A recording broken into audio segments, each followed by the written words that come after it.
하박국서 2장 14절 우리 같이 함께 읽겠습니다. 시작. 대저 물이 바다를 덮음같이 여호와의 영광을 인정하는 것이 세상에 가득하리라. 아멘. 다시 한번 시작. 대저 물이 바다를 덮음같이 여호와의 영광을 인정하는 것이 세상에 가득하리라. 아멘. 우리 김용희 선교사님 나오실 때 박수로 하나님께 영광 돌리시고 큰 은혜 받으시길 바랍니다. 네.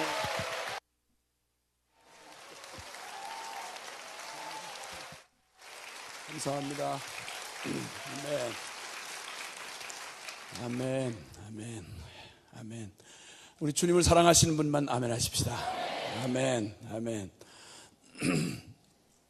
그 요한복음 5장 25절에 보면 진실로 진실로 내가 너희한테 이르는데 죽은 자들이 하나님의 아들의 음성을 들을 때가 오나니 곧 이때라. 듣는 자는 살아나리라. 여러분, 이 역사에 존재하는 어떤 기적보다도, 천지개벽하는 기적보다도 정말 비할 데 없는 큰 기적은 저 무서운 사단의 권세 아래 팔려서, 죄 아래 팔려서 하나님과 원수되었던 죄인이 존재적으로 하나님과 원수되어 지옥에 떨어질 수밖에 없는 죄인이 자아의 감옥에 갇혀서 평생 헛된 병든 자아를 추구하다가 영원히 지옥에 떨어질 죄인이 이게 훌러덩 뒤집어져서 그래서 그 원수되었던 하나님 앞에 나아갈 수 없었던 그 죄인이 살아계신 하나님을 사랑하고 그의 온 생명이 새로운 피조물 되어 하나님을 경외하며 그 뜻에 순종할 수 있는 존재로 바뀌어지는 것, 이것은 천지개벽을 얼만큼 많이 갖다 비교해도 비할 데가 없는 기적 중에 최고 기적입니다. 아멘입니까? 그런데 그런 일이 어떻게 일어난 거 아니? 죽은 자들이 하나님의 아들의 음성을 들을 때가 온다. 즉 십자가의 그리스도의 복음을 들을 때 성령께서 그 듣는 바의 말씀으로 검을 삼으셔서 죄에 대하여, 의에 대하여, 심판에 대하여 우리의 그 영원히 병들어 저주받아 하나님을 알 수 없었던 우리의 영혼에 그 수술을 가하시고 그 죽은 영원히 저주받을 죄악된 생명의 사망을 집행하시고 하나님의 새 생명을 불어넣어 주셔서 의와 진리의 거룩함으로 지음받은 새 사람을, 새 영을 거기 회복시키시는 역사를 성령님이 행하시는 것입니다. 아멘입니까? 그래서 성령께서 행하시는 여러 일 중에 우리는 주님이 행하시는 일을 잘 오해할 때가 많습니다. 주님은 하나님의 성령께서 일하실 때 그분은 진리의 영이시라. 그분께서는 죽은 자를 살리시며 병든 자를 고치시며 눈먼 자를 눈을 뜨게 하시고 귀머거리와 또 그 벙어리 된 자를 듣게 하시고 말하게 하시는, 앉은 뱅이를 일으키시는 그 모든 능력을 행하시지만 더욱 완전케 행하시는 것은 이 아들의 음성을 듣는 자로 새 생명을 얻게 하는 이 놀라운 기적을 베푸시는 가장 큰 역사, 그게 바로 주님 진리의 영이 그의 복음의 말씀으로 우리의 심령을 쪼개시고 회개하게 하시고 돌이키게 하시고 병든 헛된 자에게서 돌아서서 십자가의 믿음으로 온전히 화합하게 하셔서 주와 함께 죽고 그리스도와 함께 살게 하시는 이 놀라운 기적을 행하시는 그 일을 주님이 행하신다 이 말입니다. 이 밤에도 주께서 일하시는 것을 믿는 분만 아멘 합시다. 아멘. 아멘. 아멘. 그 주님께서 이제 우리의 눈을 여서 마음 눈을 밝히셔서 일찍이 우리의 내 하나 이 병든 자아의 욕심에 가로막혀서 평생 헷갈리고 그저 꿈이라고 해봤자 야망을 가지고 하나님의 비전이라고 착각했던, 우리의 욕망을 가지고 우리의 무슨 열정이라고 생각했던 이런 왜곡된 우리의 진리를 벗어난 우리를 주님께서 성령이 밝히 드러내셔서 우리가 마땅히 볼 것을 보게 하시고 하나님의 꿈을 나의 비전으로 받게 하시고, 아멘, 하나님의 영광의 부름을 받게 하시는 그런 놀라운 기적을 우리 안에 이루시는 것입니다. 잠언서 29장 18절에 보면 꿈이 없는 백성은 망한다고 말합니다. 비전이 없는 백성, 묵시가 없는 백성은 방자히 행한다. 하나님의 계시를 받지 못한 그런 심령은 마음의 짐승이 본능대로 행함과 같이 어디로 갈지 표대가 없이 표류하는 배처럼 그렇게 인생이 통째로 흔들린다 이 말입니다. 그러므로 주님께서 우리의 마음의 눈을 밝히시면 우리는 마땅히 가야 할 내가 어디로 가는가, 이 역사는 어떻게 어디를 향하여 지향하고 가는가, 이것을 알게 되고 길을 떠나기 전에 우리는 먼저 묻는 게 어디를 갈 건가를 결정하고 떠나는 것입니다. 공항에 가서 바삐 가야 된다. 어쨌든 빨리 가야 된다. 그리고 행선지도 보지 않은 채 물론 태워주지도 않죠. 근데 제가 한번 저 외국에서 비행기를 타는데 갑자기 웬 지상 직원들이 여러 명 올라와 가지고 막 사람을 수색하더라고요. 알고 봤더니 파리로 가는 놈이 불가리아로 가는 비행기에다 거기에 슬그머니 타고 앉아 있더라고. 어떻게 그 많은 눈을 속이고 거기까지 왔는지 정말 아찔하더라고요. 그런 수도 있겠더라고요. 그러니까 전혀 예복을 입지 않은 채 하나님의 잔치에 조용히 들어와 앉았다가 색출되어 쫓겨난 사람처럼 믿음이 없이는 하나님 앞에 나아갈 수가 없어. 십자가 통과하지 않은 채로 하나님 천국 가는 반열에 슬그머니 끼어 있다가 그냥 통과할 수 있는 줄 알고 끼었다가 이 불법을 행한 자야, 나는 너를 도무지 알지 못하니 내게서 떠나 가라, 이런 말 들으면 큰일 나는 겁니다. 다른 건 몰라도 다른 거에는 혹시 사기 맞고 부도 맞는 일이 있을지 몰라도 신앙생활만큼은 부도 맞으면 큰일 납니다. 십자가 없는 신앙생활 있을 수가 없습니다. 중연불도 되지 못하는, 나를 움직일 수 없는 믿음은 결코 믿음이 아닙니다. 나를 변화시킬 수 없는 복음은 복음이 아니다 이 말입니다. 아멘이시죠? 십자가는 그리스도가 분명히 죽고 다시 산 것과 똑같이 동일한 믿음으로 참여한 자에게 그 주님 안에서 예수 죽을 때 나 함께 죽었고 이제는 내가 아니고 내 안에 그리스도 사시는 주님의 생명으로 사는 그런 삶인 것으로 내 안에 성령께서 믿어지게 하시고 갈라디아서 2장 20절의 고백이 나의 생명의 고백이 되게 하시도록 주님은 우리를 그렇게 인도하시며 믿게 하시며 결단케 하시고 그렇게 취하게 하시는 것입니다. 아멘입니까? 아멘. 그래서 우리의 관심을 다른 데로 빼앗기지 아니하고 오직 주님의 십자가 앞에 나아갈 때, 골똘히 나아갈 때, 생명으로 부딪힐 때 그렇다 치고 믿었다 치고가 아니라 정확하고 분명하게 그 주님 앞에서 나의 병든 자, 내 인생의 주인 노릇하던 나의 인생이 죽고 죄된 나의 존재가 죽고 이제는 내 안에 주님이 사셔서 주님이 내 인생 전부의 주인이 되시는 이 온전한 믿음 안에 나의 삶의 주도권이 넘어가서 이젠 내가 사는 게 아니요 내 안에 주님이 사는 이 놀라운 신비한 비밀 안으로 우리를 인도하신다 이 말입니다. 아멘이시죠? 주님은 이제 우리 전도서에 주님의 이런 말씀이 있습니다. 전도 3장에 보면 천하 범사는 그 목적이 있고 그 목적을 이룰 때와 기한이 있다고 말씀합니다. 역사란, 히스토리는 향방도 목적도 없이 그냥 계속해서 시간이 계속 반복되는 시간의 반복이 아닙니다. 흔한 말로 스들이 말하자면 윤회설이다 뭐 이런 얘기, 시작도 끝도 없이 돌고 이 세상의 역사가 향방 없이 그냥 돌고 돈다고 하는 이런 여러분 정신적 유희는, 그건 정신의 유희는 될지 몰라도 진리는 아닙니다. 아멘입니까? 따라합시다. 일리는 있으나 진리는 아니로다. 사기꾼 말도 얼마나 일리 있게 들렸으면 사기를 맞겠습니까? 일리 있다고 전부 다 믿을 게 아닙니다. 진리만이 우리가 믿을 근거가 되는 것입니다. 그래서 역사란 시간의 반복이 아니며, 그리고 역사란 사건의 나열이 아닙니다. 반드시 역사는 목적이 있습니다. 시작이 있으면 끝이 있다 이 말입니다. 아멘입니까? 그리고 아무런 의미도 목적도 없이 흘러가는 그냥 떠내려가는 강물 같은 이런 게 역사가 아니고, 이 역사는 반드시 역사의 주인이 있으며 그 역사는 이룰 목적이 반드시 존재한다고 주님이 말씀하셨습니다. 날 때가 있으면 죽을 때가 있습니다. 꽃은 피면 시들어 떨어지는 때가 있다 이 말입니다.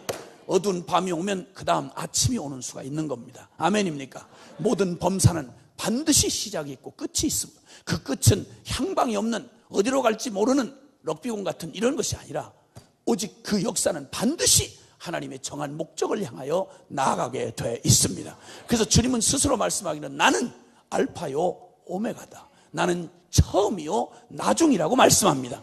우리 간 개인의 인생에도 시작이 있고 날 때가 있으면 죽을 때가 있듯이, 그리고 죽는 것만이 또 우리 인생의 전부가 아닙니다. 여러분, 우리는 지금 벌써 두 번째의 삶을 살고 있습니다. 엄마 뱃속에 있을 때 엄마 10달에 뱃속 10달을 채우고 나면, 그러면 탯줄에 의지하고 살던 아이가 엄마 태에서 빠져나오는 순간 생명줄이었던 탯줄을 딱 끊어버립니다. 그러니까 태중 삶이 끝나는 겁니다. 태중 삶의 끝은 지금 우리가 눈뜨고 지금 살아가는 100년 인생의 시작과 딱 붙어 있습니다. 이 100년 인생이 끝나는, 호흡이 떨어지는 그 순간 끝이 아니고, 한 번 사람이 죽는 것은 하나님이 정한 법이요, 그 후에는 영원한 세계가 열려져 있어서 심판이 있느니라. 아멘입니까? 그러므로 100년 인생의 끝은 영원한 운명의 시작과 딱 붙어 있다는 것입니다. 아멘입니까? 이번 성회가 끝나는 오늘 밤이 딱 끝나고, 와, 드디어 끝났구나, 죽을 뻔했네, 이렇게 해서 끝나는 오늘은 이걸로 끝나지 않는다는 사실을 오늘 제가 들었습니다. 여러분, 줄줄이 집회가 기다리고 있습니다. 은혜 한인교회에 계신 분들은 훌러덩 뒤집어지든지 체력이 모자라서 쓰러지든지 둘 중에 하나. 난 놀랬습니다. 나는 그래서 얼른 도망갈 겁니다. 아이고, 난 진짜 무서운 교회를 만났습니다. 난 25년 돌아다녀봤지만 이렇게 무서운 교회다 처음 봤습니다. 하여튼 와, 어쨌든 이 끝은, 이 성회의 그 복음 부흥 대성회의 끝은 여러분이 살아갈 내일과 딱 붙어 있습니다. 항상 주님의 역사는 목적을 가지고 진행되고, 하나님의 카이로스, 하나님의 시간은 바로 분명한 그 목적을 이룰 때와 기한을 가지고 있는 하나님의 적확한 바로 그 시간.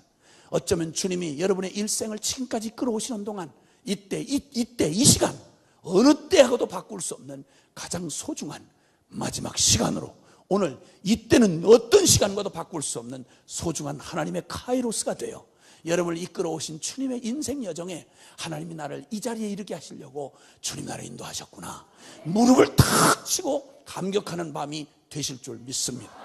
내 인생의 터닝 포인트가 되고, 잘 달려온 길이라면 주님께서 더욱 불을 붙여주셔서 잘 향한 방향이라면, 지금까지 오던 우리의 힘들고 지쳤던, 우리 흔들리던 우리 어그러진 발목을 더욱 굳게 해주시고, 늘어진 손을 다시 한번 굳게 잡게 하시고, 그리고 그 앞에 있는 즐거움을 바라보고, 이 잠깐의 어려움, 잠깐의 이 고난을 부끄러워하지 아니하고, 오히려 그 꿈에 사로잡혀, 여러분, 확실한 살아있는 꿈에 미쳐버린 사람은 여러분 어떤 상황도 그를 막을 수가 없습니다. 사람 하나에만 미쳐도 막을 길이 없었습니다. 따라합시다. 목적이 뚜렷하면 방법은 날카로워진다. 아멘입니까? 옛날에 저희 사촌 누이가 사춘기 때 바람이 났습니다. 근데 가짜 대학생 자식이 시골 동네에 와가지고 사춘기에 있는 처녀들을 단체로 바람을 내가지고 뽕밭으로 그냥 들로 산으로 다 끌고 돌아 난리가, 동네가 아수라장이 났습니다. 아수라장이 났어. 근데 우리 전통을 자랑하는 저희 집에 사춘누이, 잠깐 와있던 사춘누이도 사춘기였습니다. 쫓아나가가지고 살쾡이처럼 해가지고는 밥도 안 처먹고 밤새 쫓아다니고 돌아다니다가 이렇게 해가지고 눈이 이렇게 해가지고 들어왔다가 우리 아버지한테 걸렸습니다. 반 죽도록 얼룩덜룩하고 맞았습니다. 근데 놀라운 것은 그렇게 맞고 아주 패는데도 불구하고, 너 다시 나갈래? 너 이제 죽인다 너, 응? 이러는데도 그 고난과 그 거의 순교 직전까지 가면서도 다시 안 나간다는 말을 절대 하지 않는 그 정절, 이만큼만 예수쟁이들이 예수를 믿었더라면 역사가 일어났습니다. 역사. 죽을 듯이 패가지고 정말 다시는 안 나갈 줄 알았습니다. 근데 목숨을 걸고 탈출했습니다. 그 다음에 숫째 들어오지도 않고 하룻밤, 이틀밤 지나가서 안 들어오는 거예요.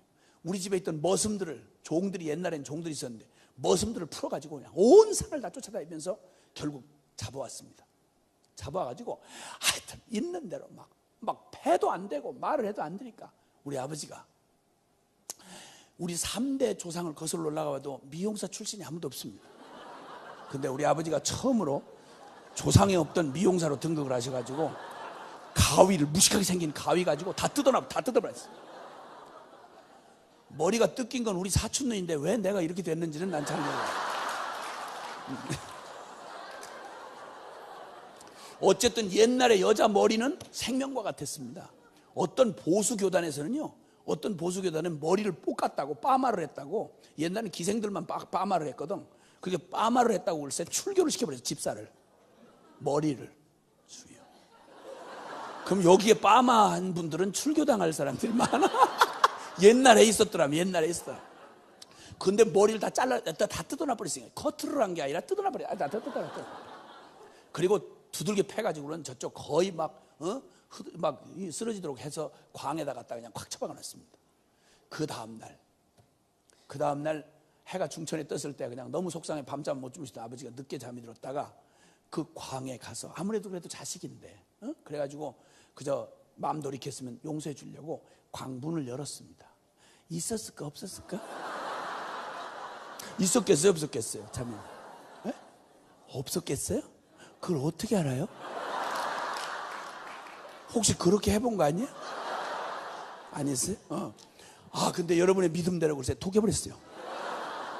나중에 결국은 붙들려 왔는데 세상에 머리에 수건을 쓰고 나갔더라.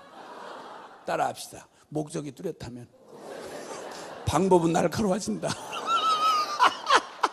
그러니까 신앙생활도 내 끝, 이 신앙생활의 끝, 나의 믿음에 바라볼 저 끝, 목표, 비전, 우리를 부르신 부르심의 그 표대를 바라보고, 그래서 빌립보서 3장 바울은 말하기를 나는 표대를 바라보고 주님이 위에서 부르신 부름의 상을 쫓아 달려가노라. 어디까지 이르렀든지 얼마나 고생을 했느냐 이거 계산하지 않는다. 몇 킬로를 뛰어왔느냐, 어떤 난관을 극복했느냐 이런 거 계산하지 않는다. 왜? 나는 뒤에 게 생각이 나지 않을 만큼 나는 앞에 미쳐버렸다. 나를 부르신 부름의 상에 나는 미쳤다. 그리스도 예수께 잡힌 바 된 그것을 잡으려고 나는 쫓아간다.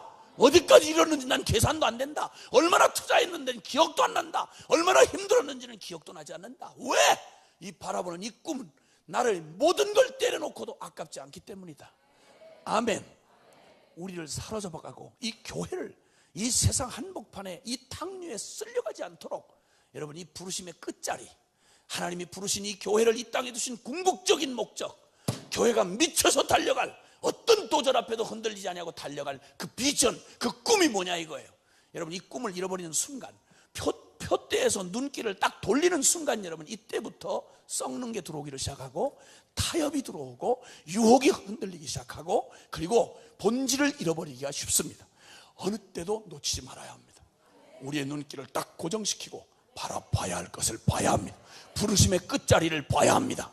얼만큼 달려왔는지 계수하고 있는 건 아직도 이르르지 않았는데 내가 얼마나 고생했나, 얼마나 투자했나, 언제까지 일해야 되나 이걸 계산하고 앉아있는 건 이건 큰일 날 일입니다. 위험한 일입니다. 꿈이 식어져 가고 있다 이 말입니다. 여러분 꿈을 잃어버리면 큰일 납니다.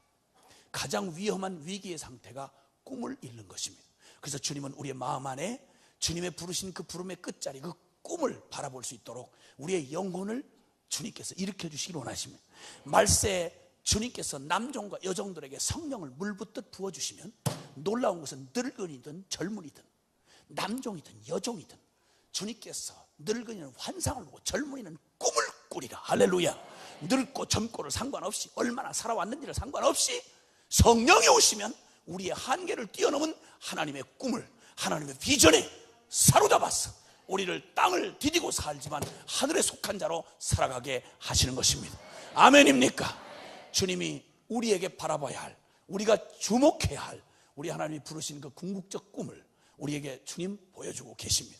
오늘 읽었던 본문 말씀 하박국서 2장 14절은 우리에게 말합니다. 대저 물이 바다를 덮은 것 같이 여호와의 영광을 인정하는 것이 온 세상에 가득하게 되리라. 아멘입니까? 여러분 황폐한 황무지와 같았던 내 영혼 안에 주님 그 생명 되시고 의의 빛 되신 영광 되신 주님의 생명이 내게 비춰오셔서 나의 죽었던 영혼 다시 마른 뼈 같은 나를 살리시고 여기에 예수 생명으로 풍성케 하셔서 주님의 생명이 충만하게 주님이 창세전에 꿈꾸시던 나의 아름다운 모습을 회복시키시고 이 구석구석에서 하나님의 영광이 드러나도록 이렇게 내 안에, 작은 내 안에 이루신 그 놀라운 영광이 나에 머물지 아니하고 온 열방 안에, 온 세계 역사 안에, 모든 이 세상을 이루는 모든 구조 안에 하나님의 나라가 임하고 하나님 나라의 부흥이 일어나고 주님의 영광이 온 세상의 물이 바다를 덮음과 같이. 할렐루야. 저는 한국의 국제공항이 있는 바로 옆에 신도라는 섬에 저희 한국 본부가 있는데, 거기에는 늘 간만차가 있어서 서해안 바다이기 때문에 하루에 2번씩 이 물이 나갔다가 들어왔다 합니다. 그런데 얼만큼 많이 물이 빠지는지 아십니까? 이 수표면에서, 바다 표면에서 높이를 하루에 이게 한꺼번에 빠졌다가 들어왔다 하는 물의 높이를 보면, 물이 확 바닥에 빠졌을 때는요, 그 바다 이 물이 차 있던 자리가 이렇게 이 천장 요 라인처럼 쫙 이렇게 둘러서 이 수표면이 있었던 자리가 딱 바다였던 자리가 딱 드러나 있는데 물이 빠져 있는 거예요. 그런데 이제 그 만조가 되면, 물이 들어올 때가 되면 이게 순식간에 들어오는데요, 그 빠졌다 들어왔다는 물의 높이가 얼마냐면 요 바닥에서부터 이 천장 저 중턱만큼이에요. 9m, 어떤 때는 한 9m, 10m, 이렇게. 난 물이 그렇게 빠지는 줄 몰랐어요. 그 많은 물이 어디로 가냐 이거야. 어디로 출장 갔다가 어디서 또 밀려오는지 나 무서워 죽겠어요. 근데 물이 꽉 차서 들어오는 만조 때에는 금이 저어졌던 바다라고 이렇게 영역이 딱 금이 표시되어 있는 그 자리가 물이 찰랑하도록 꽉 차는 것입니다. 바다는 물 있는 곳을 바다라고 그러죠. 근데 물이 빠져 있을 때가 있어요. 이게 꽉 차서 충만한 것입니다. 온 세상 하나님이 창조하신 이 피조 세계가 하나님의 창조한 아름다운 생명력을 잃어버린 그 하나님의 영광이 떠나버린 그 모든 영역마다, 그 모든 영혼마다, 모든 땅에 하나님의 영광이 충만하게 임하여, 아멘입니까? 하나님의 거룩한 능력이 충만하게 임하여 온 세상 모든 땅끝에서 하나님을 향한 찬송 소리가 울려 퍼지도록 하게 하신다 이 말입니다. 아멘입니까? 교회는 지금 이 과정을 걸어가고 있지만, 교회가 가진 꿈은 이 세상의 어떤 정부도 어떤 권세도 감히 상상도 못하는 비전을 가지고 있는 게 교회입니다.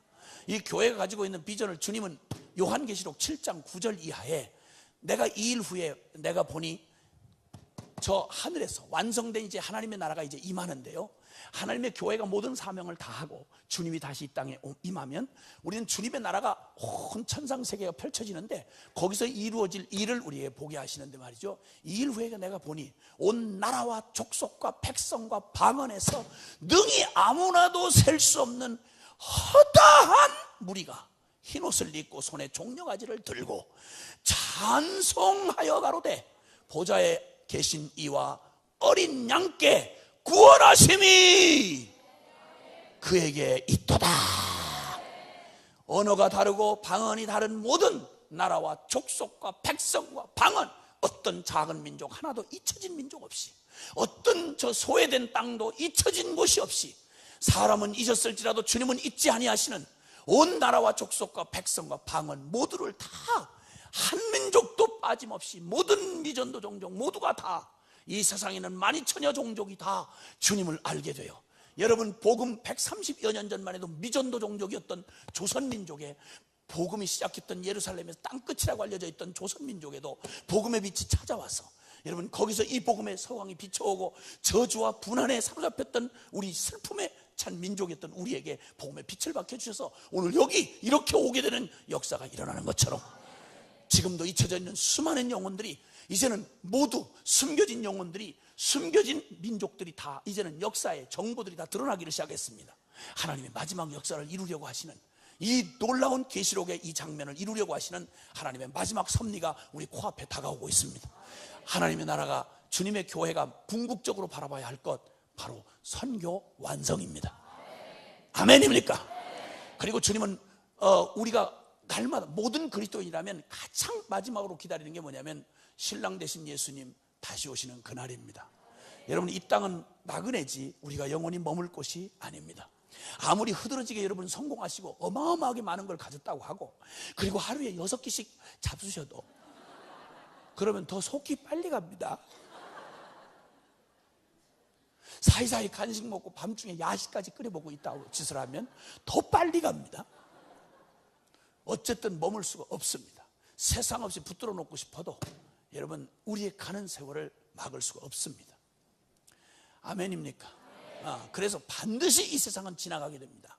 그러면 우리가 맞이할 영원한 그 나라가 우리가 결국 종당 머물러야 할 그 자리인데, 그 마지막 때를 주님께서 바라보시게 하시고, 이 역사는 향방 없이 떠내려가는 게 아니라 이 하나님께서 이 역사를 반드시 목적을 두시고 이 세상의 모든 악을 심판하시고, 그리고 완전한 하나님의 의로운 나라, 영원한 신천신의 무궁세계를 주님께서 준비하시고 우리를 맞이하러 오시는, 처음 초림 때는 초라한 나사렛 예수로 오셨지만 이제 오실 때는 만왕의 왕 만주의 주로 심판의 권세를 가지시고 구름 타고 오시는 주님을, 이제는 신부된 교회 거룩하고 정결하게 주님을 위하여, 주님을 사랑하여 고난과 그리고 모든 고통을 당하지만 그러나 끝내는 승리자가 되어 흰옷을 입고 피로 정결하게 씻기운 바 되고 오직 예수님께 속하여진 하나님의 거룩한 순결한 신부 되어 주님 다시 오시는 신랑 맞이하는 그날, 여러분 영광의 이날을 우리가 바라보게 하셨습니다.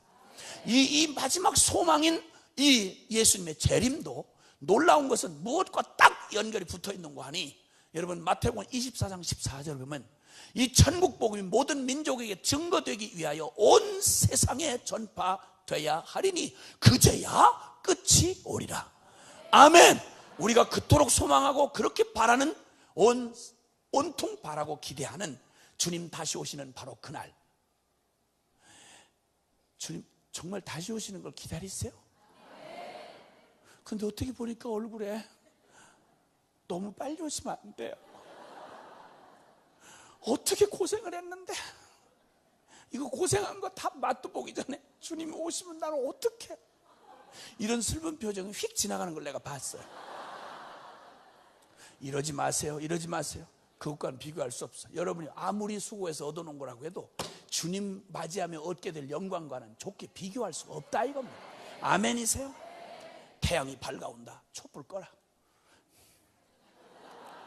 아침에 밤에 아무 빛도 없을 때는 촛불 한 자라로 도움이 되지만, 아침에 저 웅장한 태양이 아침에 떠오르는데 거기 촛불 켜고 앉아서 궁상 떨고 앉았으면 사람 피차에 어렵습니다. 여러분, 시잘데없는 소리 하지 말고, 박사학위 아이고 그 시잘데없는 얘기 하지 말고, 내가 박사가 못돼서 그런다고 걱정하지 말라고, 걱정하지 말라고, 걱정하지 말라고. 주여, 밥을 많이 먹어야 될 박사들이 많다는 걸 내가 알아요. 어쨌든 주님이 다시 오시는 그 재림의 소망도, 여러분 어떤 것도 다른 것으로는 주님 못 오셔. 다른 역사적 모든 일들은 주님이 거의 다 이루셨어요. 이루셨는데 한 가지 확실하게 남은 주님의 그 조건이 바로 뭐냐면 선교 완성이에요. 이 선교가 끝을 내야만, 모든 민족에 전파돼야, 그제야 너희가 바라던 주님, 내가 진실로 속히 오리라 하시던 주님도 선교 완성되기 전 절대 못 오셔. 그러니까 주님 오기를 진짜 기다린 사람이고 신랑 되신 예수님을 정말 기다린 신부라면, 신부된 교회라면 오직 미쳐서 이 선교 완성을 위하여 매진해야만 그 말이, 고백이 맞는 말이다 이 말. 아멘이십니까? 다른 무엇으로도 못 오세요. 다른 무엇으로도 못 오셔. 그리고는 또 주님은 말씀합니다. 우리에게 주님이 지상 대명을 주셨습니다. 여러분, 주님이 이 세상에 남겨준 여러 가지 명령이 많은데 가장 큰 명령, 가장 최상의 명령, 이게 바로 뭐냐면 주님의 지상 대명으로 알려져 있는 마태복음 28장 18절 20절은 주님이 부활하신 후에 승천하시면서, 승천하시기 바로 직전에 주님이 제자들에게 남겨주신 말씀입니다. 주님께서 아무것도 남겨주시질 않고 주님이 제자들만, 그렇게 어설프기 짝이 없는 제자들만 남겨놓으시고, 당신은 부활을 했으니까 전혀 부담이 없으시지. 그리고 또 당신은 구름 타고 쑥 올라가면 되잖아. 근데 이 세상에 남아가지고 고생을 하고 그 연약한, 자기도 관리 못하는 놈이 주님을 위해서 한다고 한다는 게 얼마나 어려운지를 다 아시는 주님께서 부담이 전혀 없이 어마어마한 오다를 내리시고는 현찰은 하나도 안 주시고 약속만 남겨주신 거예요. 아버지의 약속하신 걸 너희가 기다려라. 성령이 너에게 임하시면 너희가 권능을 받고 예루살렘과 온 유대와 사마리아 땅끝까지 이르러, 여기만 아니고 온 열방 끝까지 이르러 내 증인이 되리라. 약속만, 거창한 약속을 해주시고 현찰은 하나도 안 주시고, 그리고는 주님이 지상 대명을 내려주신 땅끝까지로 내 증인이 되라고 말씀하시며, 마태복음 28장 18절에는 예수께서 나와 일러 가라사대 하늘과 땅의 모든 권세를 아버지께 내게 주셨으니 너희는 가서 모든 족속으로 제자를 삼아 아버지와 아들과 성령의 이름으로 세례를 주고 내가 너에게 분부한 모든 것을 가르쳐 지키게 하라. 볼지어다 내가 세상 끝날까지 너희와 항상 함께 있으리라 하시니라. 아멘. 그러니까 주님의 그 완전한 목표, 교회는 결코 흔들리지 않는 부르심을 받았는데 그게 바로 뭐냐면 주님 다시 오실 재림을 맞이하며 영광스러운 주 하나님 나라의 완성을 바라보면서 그 분명한 그 미션을 주셨는데 그게 바로 선교 완성이라는 것입니다. 아멘입니까? 주님께서 이토록 선교는 절대 우리가 피해갈 수 있는 주제가 아니다 이 말입니다. 복음을 제대로 받은 사람이라면 주님의 이 지상 대명을 절대 피해갈 수가 없습니다. 모든 민족으로 제자를 삼아서 이 선교 완성을 이루라고 하신 게 지상 대명이라고 말씀하셨습니다. 그리고 주님은 베드로전서 2장 9절에 보면 우리 그리스도인이 된 모든 사람 누구든지, 특별히 선교사만이 아니라 누구든지 그 그리스도인이 됐다고 하는 그 신분을 뭐라고 말씀해 주는 거 아니? 너희는 택한 족속이요 왕같은 제사장들이요 하나님의 나라요 그의 소유된 백성이니. 아멘입니까? 그러니까 여기서 왕같은 제사장이라는 말은 무슨 말이냐? 누구든지 십자가를 통해서 예수 그리스도를 만난 사람은 그 사람은 누구든지 왕같은 제사장인데, 그 말은 제사장이란 하나님과 백성 사이를 중재하는 걸 제사장이라고 그래. 그럼 이 말이 바로 달리 말하면 선교적 존재다 이 말이야. 아멘입니까? 나를 영원한 영광에 들어가게 하신 자의 아름다운 덕 십자가의 복음을 온 천하 만민에게 증거하는 선교적 소명을 가진 자다 이겁니다. 직접이든 간접이든 어쨌든 우리 삶의 목표, 우리 교회의 궁극적 소명이 바로 뭐냐면 선교 완성이라고 성경이 이렇게 말합니다. 이렇게 분명히 말씀하신 하나님의 뜻이 너무도 확실하게 우리에게 주어져 있다 이 말이에요. 아멘입니까? 이 목표에 바르게 처음 오래 믿은 사람 말고 처음 누구든 처음 믿었다, 바로 믿었다 그러면 이 믿은 사람은 반드시 이 부름과 그냥 곧바로 직결되는 것입니다. 그리스도인한 다른 그리스도인이 고린도 후서 5장 17절 이하에 보면 그런즉 누구든지 그리스도 안에 있으면 새로운 피조물이라 이전 것은 지나갔으니 보라 새 것이 되었도다. 아멘입니까? 그 이전에 우리는 다 자기 자신을 위하여 살아왔으나 그리스도가 우리 모든 사람을 위하여 죽으시면 다시는 모든 사람으로 하여금 자기 자신을 위하여 살지 아니하고 우리 모두를 위하여 죽었다가 다시 사신 자를 위하여 살게 하려 함이라. 살아도 주를 위하여 살고 죽어도 주를 위하여 죽나니. 아멘입니까? 그래서 이제는 그리스도 안에서 하나님이 우리를 원수였던 우리를 화목하게 하신 주님은 우리에게 화목하게 하는 말씀과 직책을 우리에게 맡기셔서 온 세상을 하나님과 화목하게 하려 하심이라.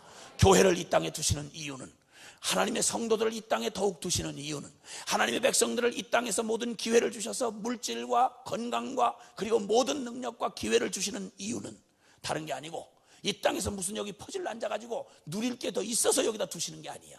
원래대로 말하면 천국이 농담이 아니라면 우리를 진짜 사랑하면 제일 먼저 천당 데려가셔야 제일 수지 맞는 거지. 아멘입니까? 근데 여기다 두시는 목적이 딱 하나 있어. 그게 뭐냐?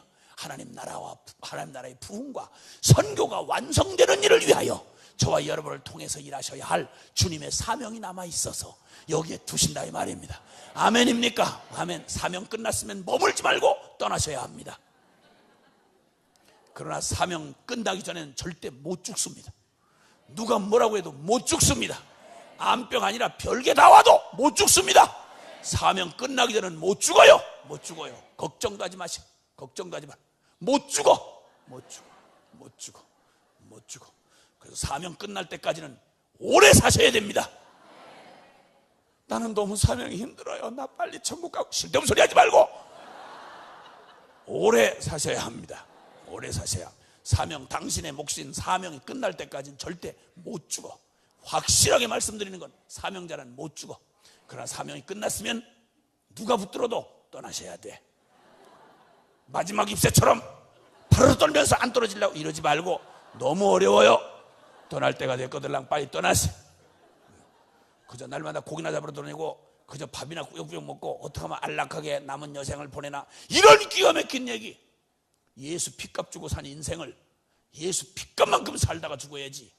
밥이나 꾸역꾸역 먹다가 날짜를 채우다가 길이길이 날짜만 연장하다가 죽는 일처럼 모욕이 없다 이 말입니다. 예수 얘기는 절대 자연사에서는 안 돼. 모두 사명 감당하다가 객사하시기를 부탁드립니다. 아멘을 하세요. 아멘. 아멘 안 한다고 상황을 피해갈 수 없습니다. 우리 주님이 객사하셨는데 우리는 퍼즐 앉아가지고 안락하게 이빨 먹어서 숨도 잘 안 끊어지고 그냥 한참을 이렇게 하다가 죽는 건 부끄러움이에요. 부끄러움이에요. 복음 전하다 마지막 호흡이 남아있으면 신음하다 죽지 말고 예수님 부르다가 죽어야 될 일이고, 마지막 고동이 하나 남아있, 심장에 고동이 남아있다면 한 발자국 더 뛰어서 한 영혼에게 다가가서 복음 전하다 죽는 거 우리 소원이 돼야지. 아멘입니까? 앓다 죽을 거요? 전도하다 죽을 거요? 그렇지, 감사해. 저 입술을 도장을 찍어 주시옵소서. 할렐루야. 아멘 아멘. 돈도 싸놓고 죽으면 이건 저주요, 저주. 하나님은 싸놓고 죽으라고 준 돈이 아니고 그것은 쓰라고 주신 돈이에요. 주님의 영광을 위해서 아낌없이. 아들한테 유산 남겨주지 말고, 이놈의 새끼들 유산 남겨주지 말고, 나쁜 놈의 새끼들 절대 유산 남겨주지 마. 유산 남기지 마. 한 푼도 남겨주지 마라. 공정하게 게임을 하도록 그냥 알몸으로 다른 사람과 공정한 게임하도록 하시고, 유산 하나 남겨주지 말고 홀랑 팔아가지고 선교를 위해서 마지막까지 쓰다가 그렇게 가시기를 바래. 아멘 아멘. 아멘이지. 아멘 아멘. 할렐루야. 아멘 아멘. 여기 오늘 저녁에 오신 분들만 유산을 포기해도 하나님은 어마어마한 역사를 이루실 수 있는 거예요. 빨리 아멘을 하세요. 주여 저 입술을 불로 찢어 주옵소서. 절대 지워지지 않도록. 밥 먹을 때마다 생각이 나고. 분명히 농담하자고 한 말이 아니라 실제다 이 말이요. 우리는 말하고 잊어버리지만 우리 주님은 순수하세요. 그래서 우리가 너 그때 뭐라고 했니? 너 그때 왜 아멘 했니? 너 그때 왜 일어났니? 자꾸 밤마다 찾아오셔서 부슬부슬 비 오는 밤에 오셔서 너 그때 왜 일어났니? 자꾸 이러면 못 견뎌요, 못 견뎌. 그러니까 내가 그래서 집회할 때 첫날 내가 얘기했어. 함부로 은혜 받는다고 주여 내가 여기 싸우니 그런 짓 하지 말라고. 주님은 안 잊어버리시. 끝까지 추적하시고 끝까지 찾아내셔서 여러분을 반드시 그렇게 하신다 이거야. 나는 너무 신나 이런 얘기할 때. 왜냐면 아니 똑같이 예수 믿고 똑같이 천당 가는데 나만 고생하기 싫다 이거. 같이 죽자 이거야. 여러분 이거 한 번 죽은 사람 이렇게 편할 수가 없어. 그럴 때 여러분 계속 불안하시지? 떨어버려. 금방 할 거야. 떨어버려. 그렇게 하고 주님 앞에 홀가분하게 살자고. 어? 개도 키우고 고양이도 키우고 막 복잡하게 그러지 말고. 열방에 영혼도 못 돌보는데 언제 강아지 새끼 날마다 붙들고 그냥 살 수 있어. 용서하세요. 용서하셔. 나도 개를 사랑해. 가끔 여기다 넣고 다니는 이런 사람이에요. 주여 용서하세요. 아주 나를 잡아먹으려고 그러더라고. 어떤 사람들은 이거 동물보호협회에 또 왔다가는 또 난리 나지. 뭔지를 해가지고 물러가라 김용희 물러가라. 물러가지. 내가 물러가지. 미쳤어? 내가 너하고 같이 있겠어? 물러가지. 너는 개랑 살아라. 난 물러갈 테니까. 난 영혼 열방의 영혼 찾아간다. 밥이나 많이 먹으라. 이렇게 할 수 있다.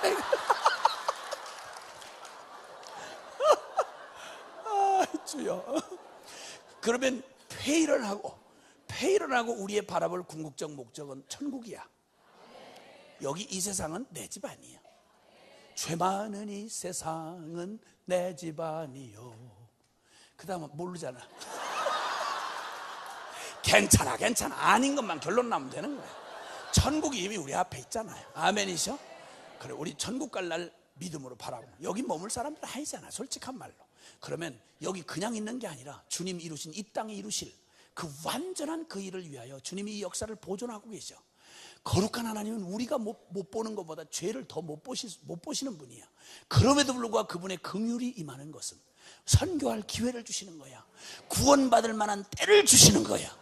아멘입니까? 요한계시록에 성경이 맞춰지는 마지막 장에 보면 역사의 계시가 다 끝났는데 우리 하나님 아버지의 마음을 보여줘.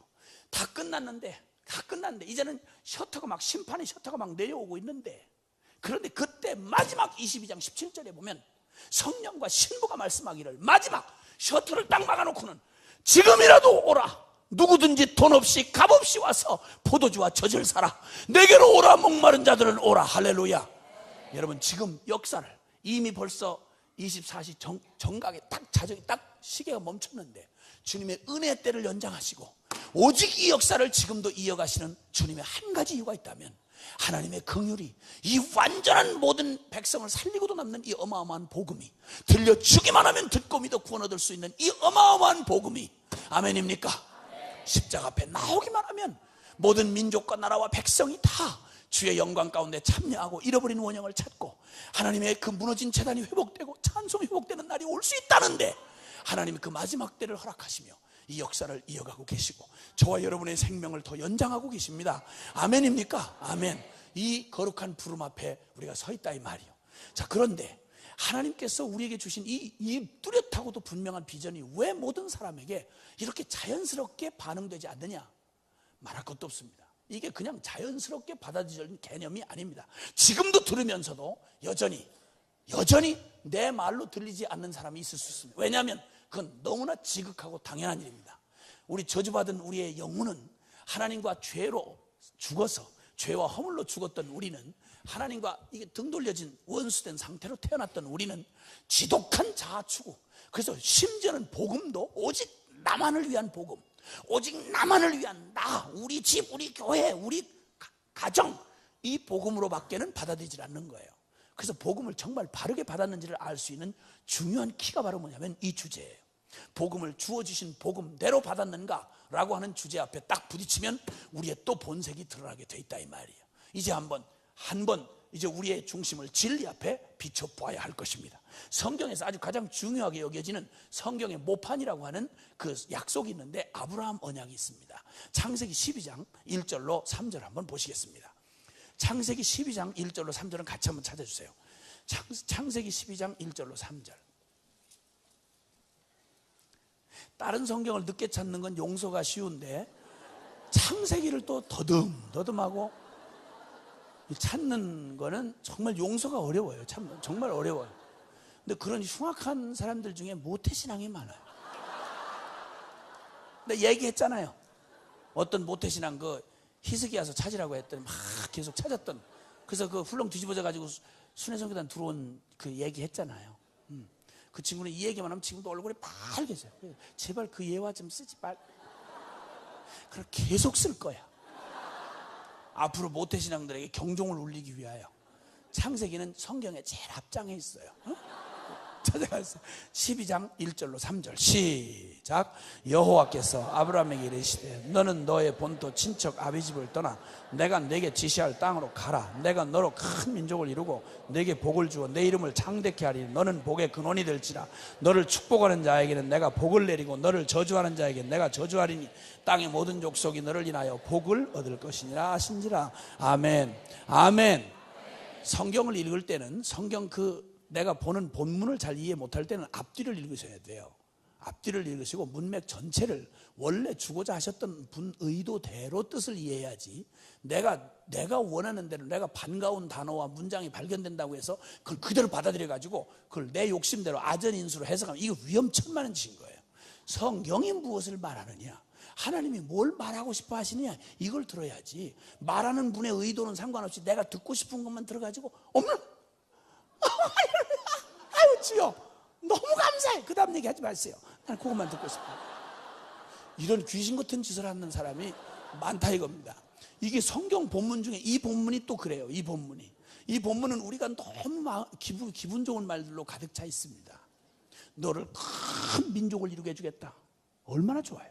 누가 건들질 못하도록 집안이 번성하게 해서 아주 큰 민족을, 아주 끌끌한 실력 있는 집안이 되게 해주겠다. 그 다음에 내 이름을 창대케 할 것이다. 응? 이름만 들어도 사람들이 그냥 부러워할 만큼, 보통 대학 총장 아니면 그냥 국무총리, 가끔 대통령 하나 나오고 이래 집안이 끌끌하게 해주겠다. 이런 약속을 하시는데 싫다는 놈이 어디 있어요? 조폭 두목이라도 아멘이지. 아멘이지. 하나님이 나랑 이렇게 마음이 맞는 구절이 있네 이렇게 하고 막 조폭 두목이 막 은혜를 받지. 그렇게 하면 그 다음에 또 더 우리를 신나게 하는 건 너를 건드리면 내가 박살을 내버리게 하죠. 너를 저주하는 자 내가 아주 문기 아주 속이 시원해. 깍대로 확 아주 그냥 이렇게 하겠다. 응? 놈식이 아주 그냥. 응? 너를 축복하는 자에겐 내가 축복을 해줘서 하여튼 너를 복 주고 싶은 사람이 줄줄이 달고 오도록 그렇게 하겠다. 이러면 우리 마음이 너무 기쁘면서 주여 내 눈치 보지 마시고 이빠이 밀어주세요. 이빠이. 성경이 전부 이런 말씀만 있으면 얼마나 좋겠어요. 얼마나 좋겠어요. 그래서 이 성경 구절도 그렇게 이해를 한다 이 말이야. 그런데 이렇게 이해를 하면 성경을 진짜 완전히 주시는 분 의도하고 정반대로 이해를 하는 거야. 왜냐하면 여기 보면 그 끝에 부담스러운 말이 뒤에 따라와요. 이렇게 하는 이유는 모든 땅의 모든 족속이 너로 말미암아 복을 얻게 하려 하심이라. 뭐가 조금 이상해.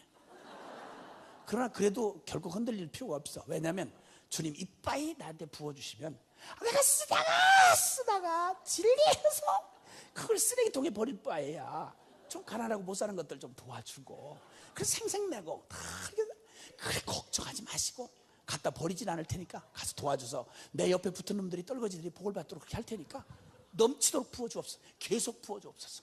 계속 부어주옵소서. 이렇게 말하는데 별로 지장이 안 돼. 근데 문제는 이렇게 해서 아브라함이 목적이 되고 그 다음에 아브라함이 목적이 돼가지고 주님이 아브라함을 복을 줘서 그냥 세상 모든 백성이 다 부러워하고 거기서 얻어먹게 하는 이런 구절이었다면 문제가 안 되겠는데 목적이 아브라함이냐 아니면 땅의 모든 족속이냐 여기에 따라서 완전히 바뀌어지는 거예요. 내용이 확 달라지는 거야. 여러분 여기서 이 목적은 11장부터 이해를 해야 알게 돼요. 11장은 본래 여러분 아시는 대로 바벨탑 사건이 일어났던 때죠. 기억나세요?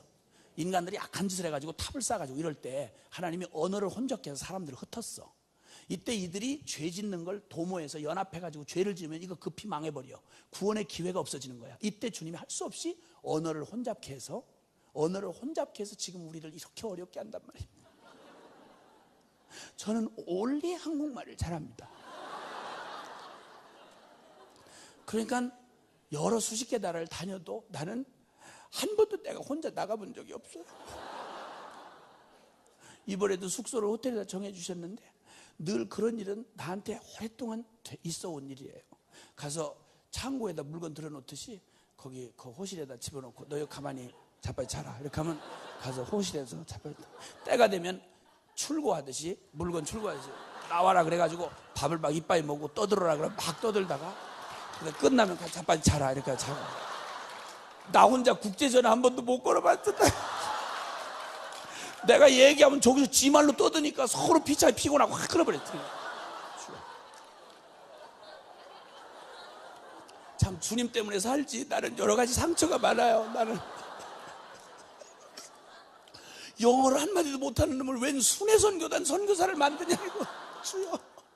그러니까 전 세계가 신경을 써야 돼. 내가 떴다 그러면 그냥 두면 국제 비하되니까 그냥 꼴빡 하여튼 공항 도착해서부터 시작해서 그냥 밀착 경호를 해가지고 아니 집 한 번도 하면 내 발로 못 나가 보니까 그래 이렇게 해가지고 그러면서도 주님이 쓰시는 걸 보면 영어 잘하는 미국 사람은 태어나면서 영어를 하잖아.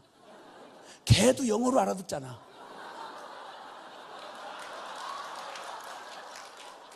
그런데 왜 미국 사람들 다 선교사로 다 쓰지 뭐 하려고 나 같은 걸 불러가지고 이렇게 하시는지 이해를 볼 수 없어. 그건 뭐 같은 아픔을 가졌던 건 모세 형님도 같이 아픔을 가졌지. 입술이 뻣뻣한 아이다 이 말. 보낼 만한 자를 보내소서 이런 말.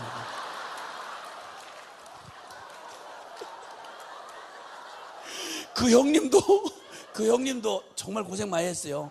이게 뭐 입술이 뻣뻣하니 혼자 말을 못하니 아론 통해서 계속 얘기를 해야 되고 그래서 뭐 제대로 혼자 자기 마음대로 할 수 있는 게 없었어. 진짜 주의 종이었어. 그래서 나도 오직 주의 종이야. 오직 주의 사랑에 매여 가라면 가고 서라면 서고 그냥 그렇게 해야 돼. 나는 한 번도 내 마음대로 해외 나와서 해본 적이 없어. 이게 다 우리 조상 형님들 때문에야. 바벨탑 그 엉뚱한 거 싸고 미친 짓 하는 바람에 그때 주님이 언어를 혼잡게 하셨어. 그래가지고 다 민족이 다 흩어져가지고 온 지구촌에 다 흩어졌잖아요. 이것들 예수님이 구원 얻어야 되잖아. 하나님 포기할 수 없잖아. 그때 주님이 저 땅 끝으로 흘러 떠나가는 수많은 민족을 바라보시며 주님 마음 가운데 나는 너를 결코 포기할 수 없다. 그러시고 딱 장이 바뀌자마자 아브라함을 불러셔서 하시는 말씀이 흩어져간 저 모든 족속을 다 내가 복을 주고 싶어. 나는 그들을 포기해 본 적이 없어. 아브라함 너, 내가 너로 나의 복음의 열방을 축복하는, 저들을 복주고 싶어하는 축복의 통로가 되게 하려고 너를 선택하여, 아멘. 너에게 힘을 주고 너에게 능력을 주는 건 너 하나 먹고 흐드러지게 살다 죽으라고 주는 복이 아니고, 내가 도저히 사랑하여 포기할 수 없는 땅끝에 잃어버린 영혼들, 여기 앉아있는 여러분 얼굴 하나하나를 주님이 떠올리시면서 나는 너희를 포기할 수 없어, 결코 포기할 수 없어 이러시고는 당신의 한 사람을 뽑아 아브라함이 목적이 아니라 아브라함을 통하여 땅의 모든 족속이 복을 받게 하는 거.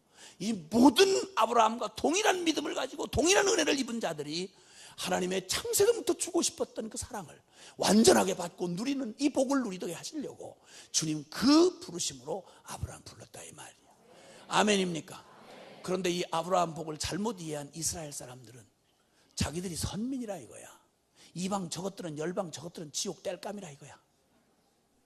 오직 자기들만 하나님의 선택받은 민족이다 이거야. 이방 저것들은 우리하고 섞일 수 없다 이거야. 이런 교만한 짓하고 끝없이 하나님의 부름하고는 엔칸 상관없이 하나님의 주신 사명을, 자기 하나님의 주신 사명과 복을 거꾸로 아전인수격으로 제 편리한 대로 제 정욕대로 딱 취하여서 구약성경 내내 하나님의 부르심에서 실패하고 망한 역사가, 이스라엘 망한 역사가 구약성경입니다. 근데 놀랍게도 여러분, 이렇게 주님 언약하신 이 하나님의 언약이 과연 지금 말한 대로 이게 맞는 말이냐 확인할 필요가 있어요. 출애굽기 19장으로 한번 가보세요. 빨리. 출애굽기 19장. 출애굽기는 신약이 아니고 그 다음이에요. 바로 출애굽기 19장 5절로 6절. 출애굽기 19장 5절 6절 시작. 세계가 다 내게 속하였나니 너희가 내 말을 잘 듣고 내 언약을 지키면 너희는 열국 중에서 내 소유가 되겠고 너희가 내게 대하여 제사장 나라가 되며 거룩한 백성이 되리라. 너는 이 말을 이스라엘 자손에게 고할지니라. 아멘. 아멘. 아브라함에게 약속하셨던 하나님이 개인과 약속하셨는데 온 나라와 백성들을 구원하시려면 개인으로는 안 되잖아요. 그래서 그 사명을 받은 개인이 아니라 사명받은 한 나라, 민족을 주님이 작정하신 거야. 그래가지고 큰 민족을 이루겠다고 한 대로 하나님의 말씀은 반드시 이루어지게 돼 있어. 아멘입니까? 나 여호와는 이를 지어 성취하시는 여호와다. 아멘. 천지는 없어지겠으나 주의 말씀에 1.1핵도 결코 떨어질 수가 없다. 아멘입니까? 그래서 아브라함에게 약속한 창세기 12장의 약속, 큰 민족을 이루겠다는 말씀이 고스란히 문자 그대로 이루어진 게 바로 430년 만에 하나님이 언약대로 수백만 이스라엘을, 아브라함 한 사람으로 말미암아 수백만 이스라엘 민족을 만들어서 드디어 출애굽시켜 놓은 거야. 그리고는 민족, 개인과 맺었던 아브라함과의 개인 언약을 이제는 민족적 언약으로 발전시켜서 하시는 약속이 여기 나와요. 나오자마자, 출애굽하자마자 시내산에서 언약을 맺으시며 하는 말이 아브라함에게 온 언약을 고스란히 이스라엘과 하는 거예요. 뭐라고 말하는 거 아니? 너희는 이제 세계가 다, 나는 너희만의 하나님이 아니다. 이스라엘만의 하나님이 아니다. 잘 들어둬라. 하나님은 예배당 안에서만 하나님 노릇하는 하나님의 아니다. 하나님은 민족신 따위가 아니다. 지방신 따위가 아니다. 가족신 따위가 아니다. 열방 모든 세계가 다 내게 속하였나니. 할렐루야. 온 세상의 창조의 대주제이신 하나님이다 이 말입니다. 아멘입니까? 교회 예배당 안에서만 하나님 노릇하는 하나님이 아니라 온 세상 이방 모든 세계의 하나님이십니다. 아멘. 세계가 다 내게 속하였다. 그러므로 너희를 내가 특별한 소유를 삼은 목적은 뭐냐? 너희로 내게 대하여 제사장 나라가 되게 하고 거룩한 백성이 되게 할 것이다. 무슨 말인가 하니 오늘날로 말하면 선교적 공동체를 삼겠다 이 말이에요. 아브라함은 선교적 존재로서 부름받은 사람이요, 이스라엘은 목적 자체가 선교적 공동체로 지음을 받았다 이 말입니다. 할렐루야. 그러니까 이스라엘의 사명 이거 잃어버리면 이스라엘은 존재할 이유가 없는 거예요. 그러면 이스라엘의 모습은 오늘날 신약교회의 모델입니다. 모형입니다. 그럼 신약교회는 하나님의 백성, 하나님의 공동체인데 이 교회란 어떤 소명을 가지고 있는 교회냐? 주님의 지상대명에서도 이미 알려진 것처럼 교회는 너희는, 내가 너희를, 하늘과 땅의 모든 권세를 가신 내가, 예수 그리스도가 교회의 머리 되신 주님이 명령하시기를, 지상대명을 주시기를, 성령을 약속하시기를, 땅 끝까지 이르러 내 증인이 되고, 땅 끝까지예요. 아멘입니까? 아멘입니까? 예루살렘 온 유대와 사마리아 땅 끝까지. 아멘. 그리고 너희는 모든 족속으로 가서 제자를 삼아라. 이 모든 얘기, 교회는 존재 자체가 왜 이 땅에 존재하느냐? 선교적 공동체로서 존재한다 이 말입니다. 아멘. 이 목표를 잃어버린 채로 우리 교회 하나 잘 돼가지고, 우리 교회 하나 실력 있고, 우리 교회 하나 가방궁처럼 꾸며가지고 우리끼리 우리만, 이런 악한, 주인의 의도하고는 뜻하고는 아무 상관이 없는 악한 부르심을 전혀 이해하지 못한 이상한 종교 집단같이 만들어 놓은 이런 교회가 있다면 이건 삼가 불행한 일이고, 성령이 오늘 밤이라도 훌렁 뒤집어 주시기를 바랍니다. 아멘입니까? 근데 놀라운, 깜짝 놀랄 건 이 이기적이고 자아추구적인 인간 죄인들인 교회가 그 죄인들로 모아졌기 때문에 우리의 자연적인 성향으로는 도저히 이 선교적 마인드가 생겨날 수가 없습니다. 이건 성령님이 역사하셔야 합니다. 아멘이시죠? 이렇게 놀라우신 하나님의 뜻이 제대로 분별이 되지 않아 백성들 안에, 이스라엘 백성 안에 대체로는 다 실패를 했습니다. 그런데 놀라웠게도 이렇게 실패한 이스라엘 역사 한복판에, 놀랍게도 그 어두운 밤중 같았던 이스라엘 역사 한복판에 이 아브라함 언약을 하나님이 원래 주신 의도대로 정확하게 의도하고 깨닫고 있었던 사람들이 존재했습니다. 여러분, 아무리 눈에는 안 보이는 것 같아도 하나님은 엘리야의 말처럼 나만 나이다 할 때 주님은 아니라 바알에게 무릎 꿇지 않은 7천인을 내가 남겨놓았다. 여러분, 이 땅에는 우리가 다 계수할 수 없는 하나님의 신실한, 하나님의 마음에 합한 사람들을 수없이 하나님의 뜻대로 남겨놓으셨음을 믿으시기 바랍니다. 그 주인공이 여러분이 되시기를 바랍니다. 아멘입니까? 아멘, 아멘. 시편 67편 한번 찾아보세요. 시편 67편. 시편 67편입니다. 시편 67편 1절부터, 시편 67편 1절부터 3절까지요. 시작. 하나님은 우리를 긍휼히 여기사 복을 주시고 그 얼굴빛으로 우리에게 비추사 주의 도를 땅 위에, 주의 구원을 만방 중에 올리소. 하나님이여 민족들로 주를 찬송케 하시며 모든 민족으로 주를 찬송케 하소서. 아멘. 여기 복을 구하는데, 복을 구하는 것까지는 똑같아요. 하나님이 우리에게 얼굴빛을 향하여 드셔서 우리에게 복을 주옵소서. 이것까지는 차이를 못 느끼는 것 같아요. 근데 문제는 이 복을 왜 구하냐는 거예요. 무슨 목적으로 복을 달라고 구하냐는 거예요. 복을 주시면 어떻게 하겠다는 얘기야. 여기 말하기를 뭐라고 하는 거 아니? 주님이 우리에게 복을 주시면 그 복을 주신 결과가 주의 도를 땅 위에, 주의 구원을 만방 중에 알리소서. 아멘. 주님이 우리에게 복을 주신 그 결과는, 내가 복을 구하는 목적은 주여 우리에게 복을 주셔서 이 복을 받은 결과가 주의 도가, 십자가의 도가 땅 위에, 주의 구원이, 주님의 십자가의 복음이 온 만방 중에 알려지는 결과가 되게 하옵소서. 우리 사업을 축복하시고 우리 아들을 축복하시고 우리 자녀들을 복을 주시면 그 결과가 온 세상에 복음이 증거되는 이를 위하여 우리에게 복을 주옵소서. 아멘입니까? 이 구약 한복판에서 이렇게 깨어있는 사람이 있었다 이 말입니다. 주여, 주여. 아멘. 이 말은 이런 것과 같습니다. 어떤 믿음 좋은 권사님이 여기 미국에서는 의대 중에 제일 그 수준 있는 의대가 어디를 꼽죠? 어디를 제일? 우리나라 뭐 저 서울의대처럼 이렇게 예? 홉킨스 대학, 그 홉킨스 의대, 홉킨스 의대. 뭐 의견에 따라 다를 수 있어요. 다른 대학 나오신 분들은 또 기분이 상하시겠죠. 근데 괜찮고 그냥 좋은 대학이면 틀림없죠, 그렇죠? 그런데 이 권사님 아들이 글쎄 존 홉킨스 대학에서 의대를 수석으로 졸업을 했어. 어머나 이래가지고 막 난리 났어. 연락이 오고 난리가 난 거야. 막 인터뷰가 오고 난리가 났어. 근데 이 믿음 좋은 권사님이 그 예기치 않은 소식을 듣고는 너무 주님을 사랑하는 권사님이에요. 권사님이라서 그 기쁜 소식을 듣는 것과 동시에 기쁜 건 사실이지만 왠지 모를 어떤 무언가 마음에 이거 주님 앞에 그냥 마냥 기뻐할 수만은 없다는 이상한 마음의 부담이 있었어. 그래서 밤에 여기 본당에 나와가지고 주님 앞에 기도를 하기 시작했어요. 사랑하는 주님, 저는 저희 아들 어렸을 때부터 믿음 안에서 잘 자란 것만 해도 저는 더 바랄 것 없이 너무너무 큰 축복이고 감격이라고 생각했고, 더 바랄 것 없이 주님 앞에 구하지도 않았는데 오늘 갑자기 존 홉킨스 대학에서 의대 수석으로 졸업했다고 저렇게 난리들을 치고 축복받다 야단인데, 주여 이게 웬일인지, 저희 같은 죄인 가문에 이게 무슨 주님의 무슨 뜻이 있으신지 여종의 마음이 심히 기쁘기도 하지만 제가 무슨 뜻인지 분별이 안 돼서 마음이 안타깝소.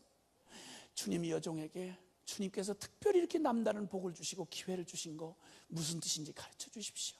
그리고는 감사와 함께 눈물로 그 밤을 간절히 기도하고 지낸 뒤에 새벽 기도 시간이 다가올 무렵 갑자기 주님 마음 안에 뭔가 깨달음이 오기 시작했어. 그래서 울면서 이렇게 고백을 해요. 주님, 제 마음에 감동이 오는데요, 몇 주 전에 글쎄 우리 교회에 웬 까무잡잡하고 목소리가 칸칸한 선교사님 한 분이 오셔서 선교 보고를 하던 때가 생각이 납니다. 지금은 선교지가 다 사람들이 더 악해져 가지고 선교사 이름으로는 들어가지 못하는 곳이 많다는데, 거기는 그냥 어떤 전문인들만 이렇게 선교사가 갈 수 있어서 그런 전문인 선교사가 많이 필요하다고, 내가 누구를 보내면 누가 나를 위하여 갈고 이러고 막 그렇게 외치시던 선교사님 말씀이 그날 참 부담이 됐었는데, 갑자기 여종이 이 밤에 기도를 하는데 그 생각이 나나이다. 주여, 남다르게 주신 기회, 우리 아들 잘 크게 해주시고 믿음 좋게 하신 것만도 감사한데 세상 왜 남에게 주시지 않는 기회를 이렇게 주셨나 생각하니 그저 제 여종의 마음 안에 이제 아침에 햇빛 찾아오듯이 밝히 생각이 떠오르는 건, 아무래도 이건 그냥 주신 게 아니고 아무래도 우리 아들을 저 사람들이 가장 가기 어려운 오지에 전문인 선교, 훌륭한 의사 돼서 전문의 의료 선교사 돼서 거기 잃어버린 영혼들 복음도 못 듣는데 거기서 복음 듣게 하시려고 내 아들에게 남에게 주지 않는 이런 특별한 기회를 주셨다고 하는 생각이 막 마음에 밀려오고, 여종이 너무 가슴이 떨리나이다. 어떻게 이런 죄인에게 이런 영광을 주시려고. 너무너무 황공스럽지만 저희 부족한 우리 아들이지만 그저 이런 아들 주님이 의료 선교, 전문의 의료 선교사로 이렇게 보내주시기만 한다면 주여 이 여종도 이 아들을 주께 바치나이다. 주여 받아주시옵소서. 이렇게 눈물로 기도를 하고 주님 아들을 바친 이런 권사가 교회에 많이 있을까? 많이 있을까? 많이 있을까 없을까? 많이 있을까 없을까? 많이 있을까 없을까? 여기 미주 한인교회는 이런 권사 많이 있을까 없을까? 빨리 크게 대답해 보세요. 빨리. 많이 있을까 없을까? 그냥 한번 생각대로 해보세요. 많이 있을까 없을까? 잘 생각해서 존 홉킨스 대학에 의대 수석으로 졸업을 했어. 거기 이미 교수 자리 따놓은 거야. 그런데 저 제일 어려운 오지에 의대 선교사라고 해서 고생 쎄빠지게 하다가 얼굴 깜짝깜짝해가지고 그렇게 해서 살다가 그렇게 부름받는 선교사로 그렇게 보내달라고 사정하는 권사 많이 있을까 없을까? 아, 있을까 없을까? 없다는 말인지 있다는 말인지 아주 애매해. 곤란함을 어이없어 이렇게 하다 분명하게 대답을 하세요. 그럼 그 권사, 애꿎은 권사 자꾸 시비 걸지 말고 여러분이라면, 바로 지금 이 기도가 무슨 기도인지 아세요? 이 기도가 내게 복을 주셔서 얼굴빛을 향하여 내게 복을 주시면 그 결과가 주의 도를 땅 위에 주의 구원을 만방중에 알리는 일이 되게 하옵소서. 이 말이 바로 그 말이다 이 말이에요. 하다가 할 일 없어서 가는 선교지도 아니고, 집에서 속을 너무너무 세게 해서 차라리 있는 것보다는 그놈의 새끼 선교지나 가서 꼬라지 안 보였으면 좋겠다 이렇게 해서 내가 팽개치듯이 버려보내는 선교지가 아니고, 이놈만큼은 못 보내는, 이 사람만큼은 너무 아까운 그런 사람을 보내는 게 이 기도다 이 말이에요. 아멘입니까? 하나님은 당신의 가장 사랑하는 아들을 우리 위해 보내주셨습니다. 역사, 기독교 2000년 역사에 가장 주님의 마음의 보석 같은 순종하고 주님을 사랑하는 사람들만 골라가지고 허비를 하듯이, 낭비하듯이 당신의 마음을 그 가슴에 부어서 온 땅 땅끝으로 보냈습니다. 아멘입니까? 우리 주님의 가슴에 절절한 이 가슴의 소원, 이사야서 62장 한번 가보세요.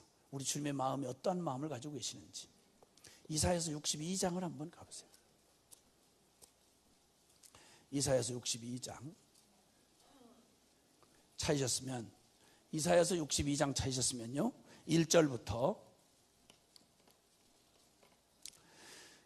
1절만 한 절 먼저 읽어보죠. 시작. 나는 시온의 공의가 빛같이 예루살렘의 구원이 횃불같이 나타나도록 시온을 위하여 잠잠하지 아니하며 예루살렘을 위하여 쉬지 아니할 것인즉. 아멘. 여기 주님의 마음을 말씀하고 계십니다. 나는 내가 사랑하고 내가 언약한 백성들, 그러나 지금은 잊혀지고 깨어진 하나님의 원형을 찾을 수가 없는 저 예루살렘 시온이라고 표현하시는 바로 이 열방에 잃어버린 영혼들, 그들을 향하여 내가 예루살렘의 구원이, 예루살렘의 구원이 횃불같이 나타나도록, 시온의 공의가 빛같이 나타나도록 나는 잠잠할 수도 없고 그리고 쉴 수도 없다. 주님의 가슴이 지금도 불이 타시는데, 지금도 그 당신이 사랑하여 창조한 이 백성을 향하여 주님의 마음 안에 그들을 축복하고 회복하고 싶은, 오늘 우리처럼 저주받아 죄 가운데 죄의 장아찌 노릇하다 지옥에 향하여 가고 있던, 슬픔과 저주와 어둠에 묶여있던 우리를 구원하셔서 난 예수가 좋다오, 이 모든 이 기쁨과 복을 누구와도 바꿀 수 없는 인생으로 바꿔놓으신 그 하나님의 그 꿈이, 그 열정이 잠잠할 수도 쉴 수도 없다. 그러시면서 2절부터 한번 5절까지 한번 읽어보세요. 어떤 꿈을 가지고 계시는지를. 시작. 열방이 내 공의를, 열왕이 다 내 영광을 볼 것이요, 너는 여호와의 입으로 정하실 새 이름으로 일컬음이 될 것이며, 너는 또 여호와의 손에 아름다운 면류관 대 하나님의 손에 왕관이 될 것이라. 다시는 너를 버리운 자라 칭하지 아니하며 다시는 내 땅을 황무지라 칭하지 아니하고 오직 너를 홑시바라 하며 내 땅을 뷸라라 하리니, 이는 여호와께서 너를 기뻐하실 것이며 내 땅이 결혼한 바가 될 것임이라. 마치 청년이 처녀와 결혼함같이 내 아들들이 너를 취하겠고 신랑이 신부를 기뻐함같이 내 하나님이 너를 기뻐하시리라. 아멘. 아멘. 내가 버리운 자 같을지라도, 내 땅이 황무지와 같을지라도 나는 너를 홑시바요 뷸라처럼, 하나님의 사랑받는 신부처럼 반드시 너를 회복하고야 말리라. 이 불같은 열정으로 이 깨어진 영혼들을, 잃어버린 저 황무지 같은 인생들을, 저 민족들을 주님 회복하기를, 잠잠할 수도 쉴 수 없는 하나님의 열정이 이러하다고 주님 말씀하셨습니다. 누가 주의 마음을 알아서 주를 가르치겠느냐? 누가 주님의 마음을 알아서 주를 가르치겠느냐? 그러나 우리가 그리스도의 마음을 가졌느니라. 여러분, 주님의 이 열렬한 이 가슴이, 주님을 그렇게 주님이 사랑해서 주님의 마음을 쏟아부어서 주님과 함께 이 마음을 가지고 열방을 구원할 이 비전에 사로잡혀야 할 당신의 백성들, 자기의 신부들이, 이스라엘이 완전히 타락하여 주님 마음이 돌덩어리 같이 되어 주의 마음을 나눌 수가 없는 비극적 관계가 되고 말았습니다. 여러분, 이 비극적인 상황을, 이스라엘의 이 비극적인, 주님과 마음을 도저히 나눌 수 없는 이 비극적인 이스라엘의 운명을 아주 드라마처럼 보여준, 이스라엘의 전체 운명을 드라마처럼 보여준 그런 사건이 하나 있습니다. 구약의 이스라엘이 어떻게 하나님 앞에, 가장 사랑받은 그들이 어떻게 그 마음이 가장 멀리 떠나서 주님의 마음을 나눌 수도 그리고 받을 수도 없었던 비극이 어떠한지를 보여주는 아주 드라마 같은 역사가 하나 있습니다. 여러분 혹시 기억하실지 모르는데, 그 요나라고 하는 형님을 들어보셨습니까? 요나 형님 아세요? 물고기 뱃속에 들어갔다가 아주 시급을 하고 물고문 당하고, 그리고 아주 그냥 고생을 많이 하고, 그래서 결국 가서 이렇게 니느웨 가서 보고 이렇게 그 주의 말씀을 전했던 그 형님 있잖아요. 그 성질이 더러운 형님 있잖아요. 그 형님이 하나님 앞에 선지자라 하면, 여러분 백성들이 바른 길을 못 갈 때 가장 정확하게 하나님의 마음을 깨닫고 그 백성들을 하나님께로 정확히 돌려내기 위하여 위임받은 사람을 선지자라고 그래요. 그래서 역사의 선지자라는 직임은 가장 하나님의 마음을 정확하게 이해하고 바르게 그 주의 마음의 대변인이 돼서 그 시대를 돌이키는 일을 맡은 사람이 선지자예요. 그래서 바로 요나가 선지자였단 말이에요. 우리 요나 형님이 선지자였다고요. 그리고 그분은 아주 정통 선지자였어요. 사이비가 아니고 정통이에요. 정통 선지자였고, 그리고 그분은 그리고 아주 큰 종이었어요. 작은 종이 아니고 큰 종. 왜냐하면 오다를 굵직굵직한 걸 맡았었어요. 그래서 한 나라의 흥망성쇠를 예언하거나, 일도 예언을 할 때도 어떤 개인한테 가서 이렇게 막 선지자가 예언하고 이런 사람도 있었어요. 그러니까 잡이 아주 조그만한 잡이지. 근데 이 형님은 아주 잡이 큰 잡이었어요. 그래가지고 한 민족, 대했다면 민족 상대로 하고 막 이런 예언을 아주 굵직굵직한 오다를 맡았던 큰 종이다 이 말이에요. 그리고 그분은 아주 신학적으로 아주 분명하게 하나님을 잘 알고 있었어요. 거기에다가 또 이분은 또 그러니까 누구보다도 하나님을 가장 가까이 할 수 있는 선지자로서 부름받았는데, 이분은 아주 이스라엘을 지독한 이스라엘의 그 긍지가 충만했던 아주 애국 선지자였어요. 아주 국수적일 만큼 이스라엘에 대한 자긍심이 충만했던 사람이었어요. 그런데 이 형님이 아수르라고 하는 나라가 있어요. 고대 제국에 아시리아 제국이 있는데, 이 제국이 얼마나 악랄했던지 그 악독이 하나님 앞에 상달해서 주님이 그 성읍의 대표적인 니느웨 니느웨라고 하는 수도를 그냥 불로 40일 만에 아주 망하기로 주님이 결정을 했어요. 얼마나 악독이 충만했던지 이걸 그냥 두면 다른 백성이 다 망가져버려. 그래서 주님이 보호하기 위해서 이 국지적인 그런 심판을 하기로 이미 작정이 된 거예요. 그러니까 40일밖에는 기회가 남지 않은 미전도 종족이 바로 니느웨 성읍 사람들이었어요. 근데 이 사람들에게 주님이 오다를 내리신 거예요. 너 가서 그 백성한테 내 말을 전해라는 거예요. 40이 지나면 이 성이 망한다 이 말이에요. 긴 예언도 그렇게 복잡할 게 없어요. 다른 선지서는 다 예언으로 충만하고 몇 장 이렇게 돼 있는데, 요나 선지서에는 예언이 딱 한 줄만 돼 있어요. 40이 지나면 이 성이 망한다. 기록할 것도 없어. 그냥 기록할 것도 아니, 기록을 따로 할 것도 없고 그냥 예언이라고 딱 한 줄이 한 줄. 근데 이 형님이 이상하게 그 쉬운 걸 한 줄 예언을 하는데 안 가. 니네를 안 가고 토겨버렸어요. 반대로. 처음 들어보세요? 아니, 이 얘기도 처음 들어? 아주 심각한 모태신앙이야 이건.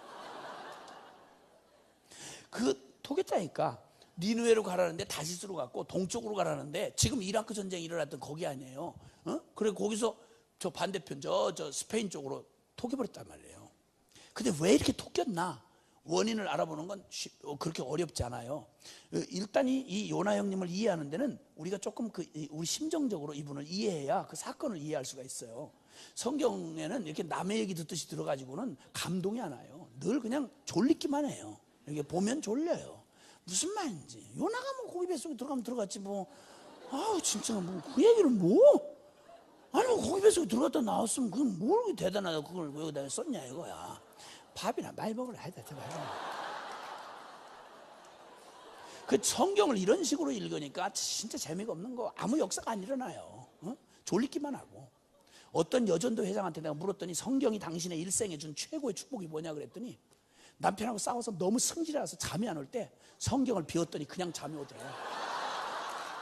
여전도 회장이 그따구 짓을 해. 나 아주 그때 토할 뻔했어요. 얼마나 속이 상한지. 그게 여전도 회장이야. 그게 바보 같은 게. 여전대 총무한테 또 물어봤어요. 회장이 하도 그래. 재소 앉으라고 그랬어요. 총무 일어나봐라. 총무한테 물어봤어요. 당신의 일생에 성경이 하나님 말씀 통해서 준 최고 축복이 뭐냐? 그랬더니 패시시 웃으면서 뭐라고 하니, 제가 너무 갑자기 배가 아팠을 때 성경을 여기다 댔더니 나았대. 그게 제일 큰 축복이래. 이런 그날 막 난리를 내버렸어. 그냥 이 여전도 이것들 그냥 막 난리를 내버렸어. 그 교회가 생긴 지 수십 년 된 교회인데 처음으로 최대의 곡성 소리가 났대. 아이고 젊은 여전도회인데 그래서 칼을 이렇게 세우고 말씀 듣는 데는 관심이 없어. 패션쇼 하는 것처럼 이렇게 앉아서 눈을 다 이렇게 깔고 이러고 앉아 있는 거야. 아, 나 정말 시험돼. 그러고는 아주 자기 표정 관리하는 데만 신경을 써. 이러고. 아, 나 진짜 난리를 내버렸어. 나중에 그냥 나 먹물 터진 줄 알았어. 여기 뭐가 시커멓게 두 개가 이렇게 되고. 너무 이게 심적인 충격을 받으니까 여기 눈동자 이거 터져서 이렇게 나온 줄 알 수 있어. 아, 나 하면서도 걱정이 돼가지고 아이고 내가 너무 세게 했나 뭐 이런 생각이 들고, 아주 그랬었어요. 진짜 웃어 죽겠어. 근데 하여튼 그러기 때문에 성경을 좀 생명으로 이렇게 만날 수 있도록 그렇게 해야 돼. 그래서 그걸 도와드리기 위해서 요나 형님 이 스토리는 요나서를 읽으려면 그분을 이해해야 돼. 근데 그분은 진짜 우리가 이해하는데 어려움이 되잖아요. 왜냐면 그분 너무 우리랑 비슷해요. 왜냐면 그 아수르라고 하는 나라가 이 이스라엘 나라를 나중에 잡아먹었어. 북이스라엘을 망하겠단 말이에요. 그러니까 원수 나라인데 애증 관계에 있던 나라야. 뗄래야 뗄 수도 없고 또 멀리 갈 수도 없고 그냥 아주 옆에 붙어가지고 괴롭히는 이런 나라야. 근데 애국주의자였던 요나가 그 반아수르 감정, 아수르에 미워하는 마음이 얼마나 충만하겠어요. 모든 나라를 다 모든 민족으로 그냥 사랑해야 되지만 우리 한국 사람이 특히 가깝지만 먼 당신 있잖아요. 그 나라가 있잖아. 에? 그 나라만 생각하면 이상하게 주먹에 힘이 들어가고 축구를 해도 그냥 이기는 축구가 아니고 아주 밟아 뭉개야 되는 이런 그런 나라가 있잖아요. 피차에 그런 나라가 있어요. 그렇죠? 근데 글쎄 그 감정이 반일 감정이 얼마나 우리 속에 이렇게 물론 다 용서했지. 그러나 어떻게 잊을 수는 있어? 없지. 그래가지고 한번 여러 해 전에 그 고베 지진 났던 거 여러분 기억나세요? 고베 지진 났을 때 그때 신문에 대문짝만하게 그 전통적인 도시 고베의 신사가 100년 된 신사 절이 그냥 지진에 포가란자지고 추녀가 땅에 이렇게 닿았어. 추녀가 공중에 떠야 되는데 추녀가 지붕이 글쎄 땅에 딱 닿았어. 그래 포가란졌다 이 말이야. 근데 그걸 보는데 일본 열도 지진 강타, 수십만 이재민 발생. 잃어버린 영혼들을 위해서 이 일생을 바친 이 선교사인 우리 마음이 얼마나 아파야 되겠어요, 그게. 그래서 그 뉴스를 딱 보는데, 신문을 딱 보는 순간 갑자기 입끝이 이렇게 올라가는 거야. 그러면서 그러나 나는 입술에 파수꾼을 세워가지고 범죄하지 않았어요. 아유, 너무 안 됐다 이랬는데, 문제는 나랑 같이 사역하는 목사님이 옆에 있어. 그걸 보다가 이분이 아침에 파수꾼을 못 세웠어. 그래서 입끝은 올라가는 건 나랑 똑같았는데, 아유, 기왕 까라는 것도 푹 까라는 걸. 목사님이 이게 반일 감정이다 이거야. 그러니까 반아수르 감정인 우리 요나 형님을 이해 안 할 수가 없지, 그렇죠? 너무 가슴이 따뜻해져. 그래 이분이 그래 니느웨 성읍이 40일이 지나면 망한다고 그러니까 제일 신나할 사람이 그 사람이잖아 사실은. 근데 이상하게 토껴버렸어. 왜 토꼈나? 이건 어렵지 않았어. 우리 요나 형님이요 아주 샤프한 분이에요. 나처럼 단순해가지고 뭐 그냥 마음 뜨거우면 그냥 휙 이렇게 하고 안 하고, 이분은 꼭 꼬치꼬치 따지고 생각해요. 누가 말하면 왜 저 말하지? 이러면서 자꾸 뒤를 캐는 이런 아주 꼬장꼬장하고 아주 예리하고 샤프한 이런 분이에요. 그러니까 좀 쉽지는 않지. 나하고는 좀 그런 면이 좀 다르지. 근데 그분이 왜 그러면 토꼈냐? 그 다른 거 아니에요. 그 망하기를 바라는 건 누구보다 망하기를 바라지, 요나가. 그런데 문제는 왜 하나님이 40일 전부터 그걸 가서 떠들으라고 했냐 이거야. 무슨 의도지? 이 생각이 드는 거야.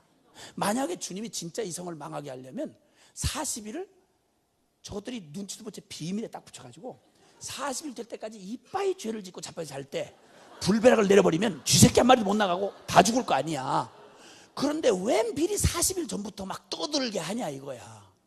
갑자기 뭐가 번쩍하고 깨달아지는데, 아하, 하나님의 의도가 다른 데 있을 거다 이거야. 뭐냐면 그 아주 악독하지만 거기 가서 40일 지나면 이 성이 망한다 이렇게 하면 그 중에 악독한 놈들 중에 한 10놈은 심장이 약한 놈이 있을 거 아니냐 이거야. 그럼 이것들이 듣고 아이고 그래, 아이고 불편하게 되는데 하나님 어떻게 좋아 이렇게 해서 만약 회개를 10놈이 했다 이러면 보나마나 성경에 하나님이 자비로우시고 노하기를 더디하시고 인애가 크시사 용서가 체질이신 하나님께서 아이고야 저기 10놈이나 회개한대야 이렇게 하고 용서하려고 그러시죠? 이렇게 된 거야 얘기가. 용서를 우리를 용서하는 건 1000번만 번 오케이 1000번만. 그런데 내가 진짜 배기 싫은 놈을 용서한다는 건 이건 있을 수가 없는 거야. 한 번이라도 이걸 딱 생각하는 순간 하나님이 바로 이렇게 하시려고 하고 이러는구나. 그러고 토껴버린 거예요. 그럼 왜 가만히 있어서 순종 안 하면 되지 왜 토끼느냐? 하나님은 한다면 하는 분이잖아요. 그러니까 거기서 당할 일을 생각하니까 토껴버리는 게 나은 거야. 그래서 토껴버렸어. 얼마나 완벽하게 토꼈냐면 아이야 저 반대편으로 정반대로 가서 육지인데 바다로 가버렸어. 그리고 다시스로 가는 배를 타고 배 앞 가판에서 얼찡얼찡하면 주님이 또 위에 하늘의 하나님이 쳐다보시잖아. 배 밑창 제일 깊은 데로 들어갔어. 근데 눈을 멀뚱멀뚱 뜨고 있으면 또 양심을 통해 얘기하실 수 있잖아. 깊이 잠이 든지라. 깊이 잠이 들면 주님이 양심으로도 얘기할 수가 없잖아요. 어? 그러면 아이고, 주님이 혹시 성경에 이렇게 기록되는 일이 있을 수 있을까? 내가 내 종을 쓰려고 그랬는데 요 자식이 토껴가지고 잠까지 깊이 드는 바람에 놓쳐버리고 말했대. 이런 얘기가 하나님 말씀 성경에 기록될 수 있을까 없을까? 있을까 없을까? 따라합시다. 하나님은 한다면 하시는 분이다. 주님이 비용을 아낄 때는 진짜 짜게 하시는데 주로 우리를 축복하실 때는 굉장히 짠 것처럼 느낄 때가 많아요. 근데 주님이 또 비용을 쓰실 때는 아끼지 않고 쓰세요. 그래서 요나 하나를 잡으시려고 지중해 바다 전체를 흔들어버렸어. 다 흔들어버려. 그래서 쥐가 안겨 나오고 배겨 나왔지. 나왔는데 또 제비를 뽑아. 누구 때문에 이 난리가 일어나냐 하고 제비를 뽑았는데, 제비 그럼 또 우리 주님이시잖아. 성경에 제비 뽑았다면 정확하게 정확하게 뽑았다면 우리 제비 그럼 우리 주님 아니야. 이래가지고 요나가 뽑혔어. 자, 마른 바다가 갑자기 풍랑이 일어. 제비를 뽑았는데 내가 뽑혀? 이러니까 이 샤프한 형님이 가만히 생각하니까 이건 우연의 일치일 수가 없어. 여호와가 날 깠다 이거야. 이건 우연히 된 일이 아니고 여호와가 날 깠다 이거야. 요즘에 교회에도 이 요나 은사를 받은 분들이 많아요. 설교 다른 말은 다 안 들어오는데 나 까는 말은 정확히 들려. 목사님이 깠다 이거. 이건 우리 요나 계열이야. 계열 자체가. 그래가지고 성질은 또 얼마나 더러운지 이 형님이, 요나 형님이 성질이 아주 더러워요. 그 이분은 걸핏하면, 요나서 읽어보시면 알지만 걸핏하면 하나님한테 죽이라 이거, 죽이라 이거. 걸핏하면 그래. 걸핏하면. 나 그 성질이 이렇게 더러운 종도 나 처음 봤어. 그래가지고 확 죽는다 그러는데 날 바다에 던지라 이거야. 이건 괜히 일어난 게 아니라 여호와라는 하나님이 날 까려고 지금 이러는 거다 이거야. 던지라 이거야. 던지라 이거야. 그러면 쥐가 들어가지 왜 던지라고 그랬겠어? 여러분, 바다가 얼마나 무서운지 알아요? 풍랑이 이렇게 있는데 쥐가 어떻게 또 들어가? 확 던져버렸어요. 던지고 죽으면 내가 확 죽어버리면 끝나겠다 싶은데, 여러분, 자살을 시도는 여러분이 할 수 있지만 하나님이 허락 안 하시면 고생만 쎄빠지게 해요. 정말이에요. 그러니까 자살 절대 시도하지 마세요. 요번 집회 끝나고 오늘 돌아가는 길에 나 확 죽어버려야지 이렇게 생각하고 오신 분 절대, 여러분, 자살 시도는 여러분이 할 수 있어. 그러나 자살을 허락 안 하시면 고생만 얼마나 할지 몰라. 어떤 사람 3층에 뛰어내렸는데 목 이하가 다 하반신 마비가 돼가지고 고생 어마어마하게 하고 있어. 죽지도 못하고. 쥐약을 확 마시는데 식도만 여기 확 타고 이래가지고 여기다 파이프 꽂고서 여기다 호수 꽂고 이렇게 사는 사람이 있어요. 아니, 겁주려고 한 게 아니라 사실이 그래. 한국에서 어떤 처녀가 소주를 한 병 먹고서 참 고속도로 있잖아요. 이 터널 이게 나오는 입구에서 떨어지고 정확하잖아. 그래서 거기서 떨어 죽는다고 해서 거기서 뛰어내리다가 술을 이빨 먹고 뛰어내리다가 거기 고속도로 저 터널에 이 그 간판 있잖아요. 간판에 나와 있는 못의 바지가 걸려가지고 창피만 어마어마하게 달리고 죽지 못하고 망치만 이빨이 닿는 거야. 그러니까 자살 절대 생각하지 말아요. 그래서 요나 형님도 자살 수준으로 확 던졌는데 주님은 바다 속에도 하나님 아니잖아요. 하나님이시잖아. 큰 고기가 지나가는 걸 고기가 확 삼켜버리게 하신 거야. 이상한 건 요나가 머리털도 안 다치고 고스란히 살아서 들어갔다는 거야. 상어가 먹었으면 씹어 먹었을 거 아니에요. 그리고 고기들도 다 메뉴가 있어서 이렇게 무섭게 내려오는데 누가 먹겠어요? 생각해봐. 바다에서 이렇게 하고 내려오는데 얼마나 무섭게. 근데 어떻게 그걸 쏙 먹었을까 내가 묵상했는데 쉽게 해답이 나왔어요. 주님이 그 큰 고기에 지나가는 고기한테 생리작용을 일으키게 하신 거야. 하품은 시아버지 앞에서 며느리가 이거 못 막잖아요. 이러는데 쑥 들어가버려요. 아주 쑥 들어가버려요. 그래가지고 3일 밤낮을 완벽하게 물고문을 당한 채 죽어지질 않는 거지. 그러니까 여러분, 주님 앞에 토꼈다가는 잘못하면 물고문 당한 수가 있어. 죽어지질 않아요. 이렇게 아주 나중에 그냥 살려만 주시라고 말이야.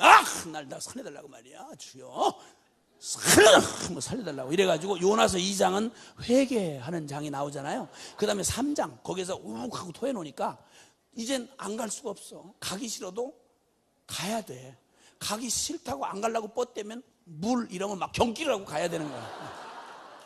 아주 물소리만 들어도 아주 끔찍한 거야. 이래가지고 결국 니느웨 성읍을 사흘길 되는 성읍을 하루길을 행하면서 40이 지나면 이 성이 망한다고 외쳤어요. 마음으로 돌이켜서 외친 게 아니고 40이 지나면 이 성이 망한다고 외친 것 뿐이야. 말로만 흉내만 낸 거지.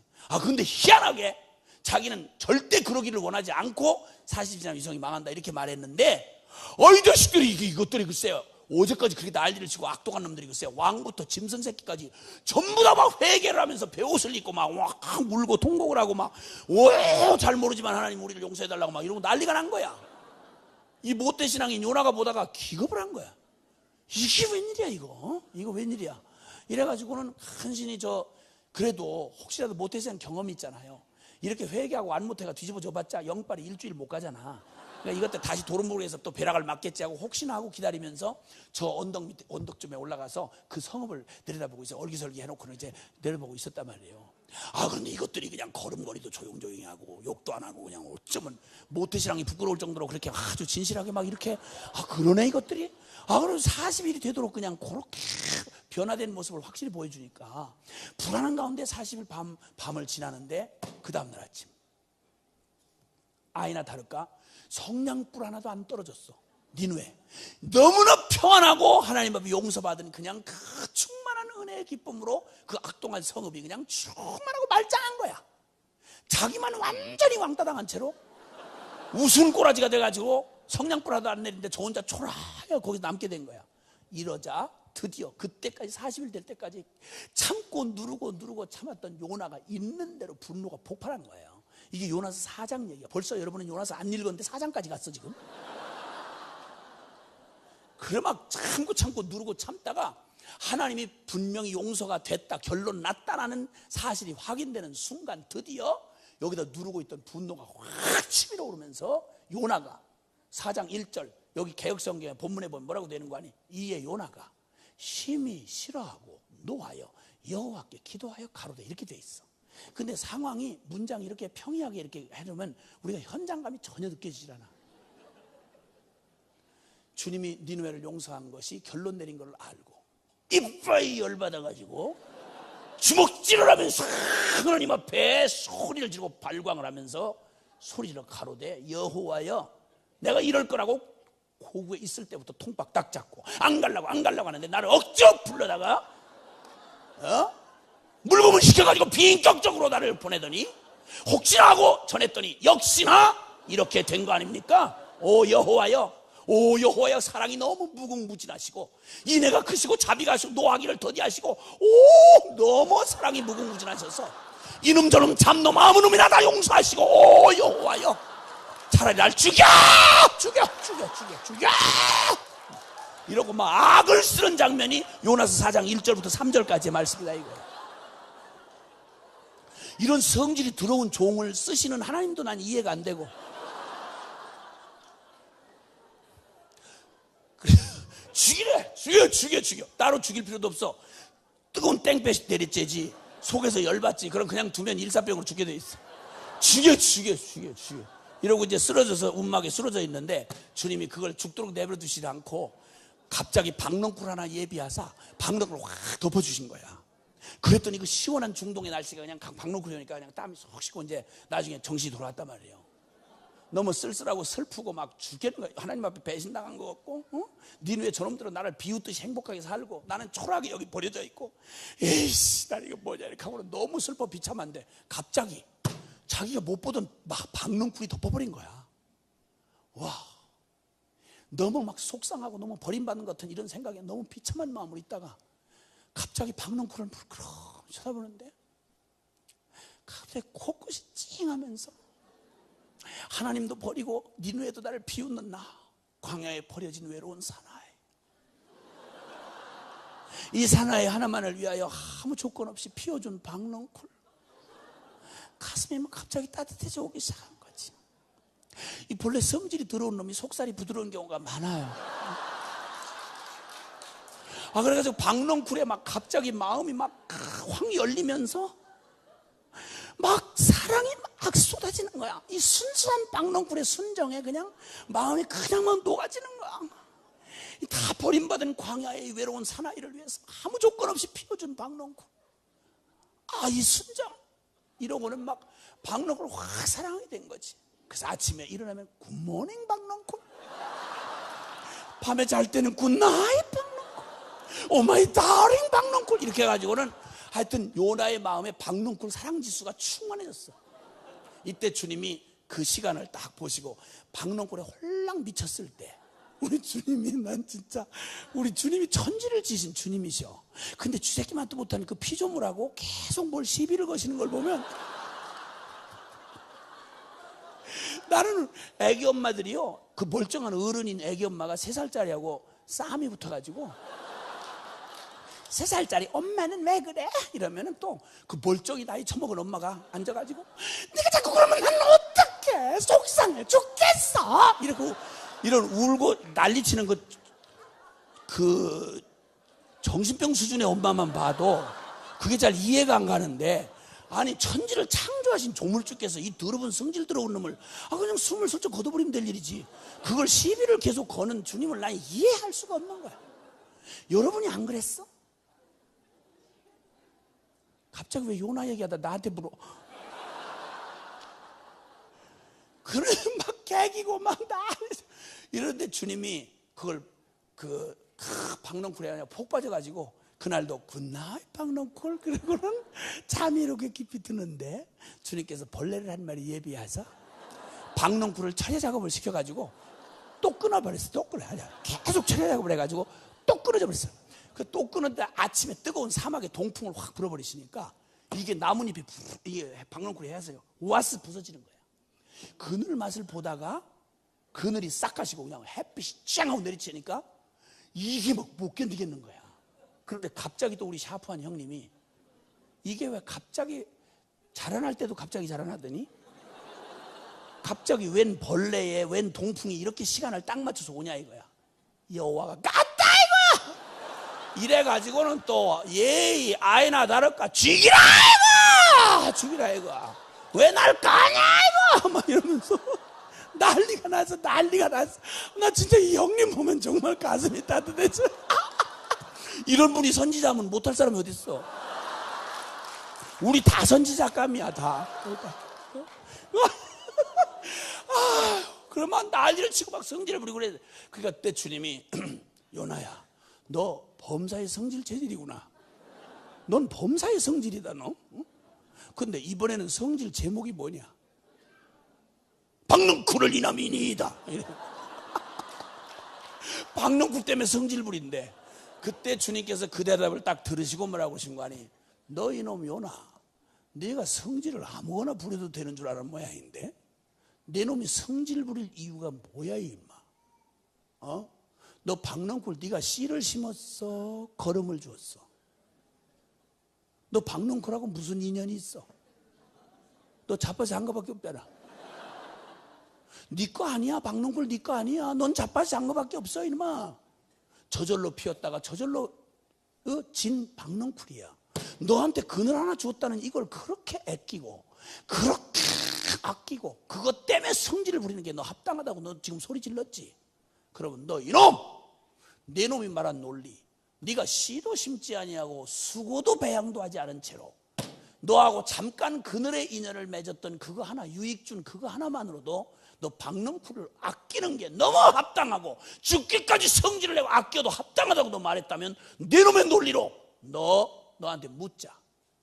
너 이놈, 네가 그렇게도 망하기를 원하는 저 니느웨 성읍에는 좌우를 분별 못하는 어린아이만 12만 명이야. 어린아이만 12만 명이야. 짐승 육축도 수다하게 많아. 그리고 그 백성은, 이 백성은 내가 친히 지었고 그들을 내가 사랑해서 그들의 어떤 악행도 내가 참아내며 지금까지 아끼고 그리고 내가 지금까지 그들을 위해서 만약 필요하다면 내 아들을 내어줄 만큼 순정을 가지고 아끼는 그들은 내 거야. 너는 네 거 아닌 박농쿨도 그렇게 아끼는 게 합당하다고 했으면 나는 이들을 친히 내 손으로 지었고 내가 친히 이들을 인내해 왔으며 이들을 위해서 내 아들을 줄 만큼 내가 사랑하는 내 거야. 그러니 네 놈이 박넝쿨을 아끼는 게 합당하다면 그 논리로 생각할 때 내가 이 니느웨 백성을 아끼는 것은 더욱 합당치 아니하냐. 이때 요나가 이분이 있으나 대답할 수가 없었습니다. 왜냐하면 지 대답에 지가 말려 들어간 거니까. 그리고 요나가 대답을 하는데 주님도 더 말씀을 하실 수가 없어서 성경은 거기서 딱 끝나고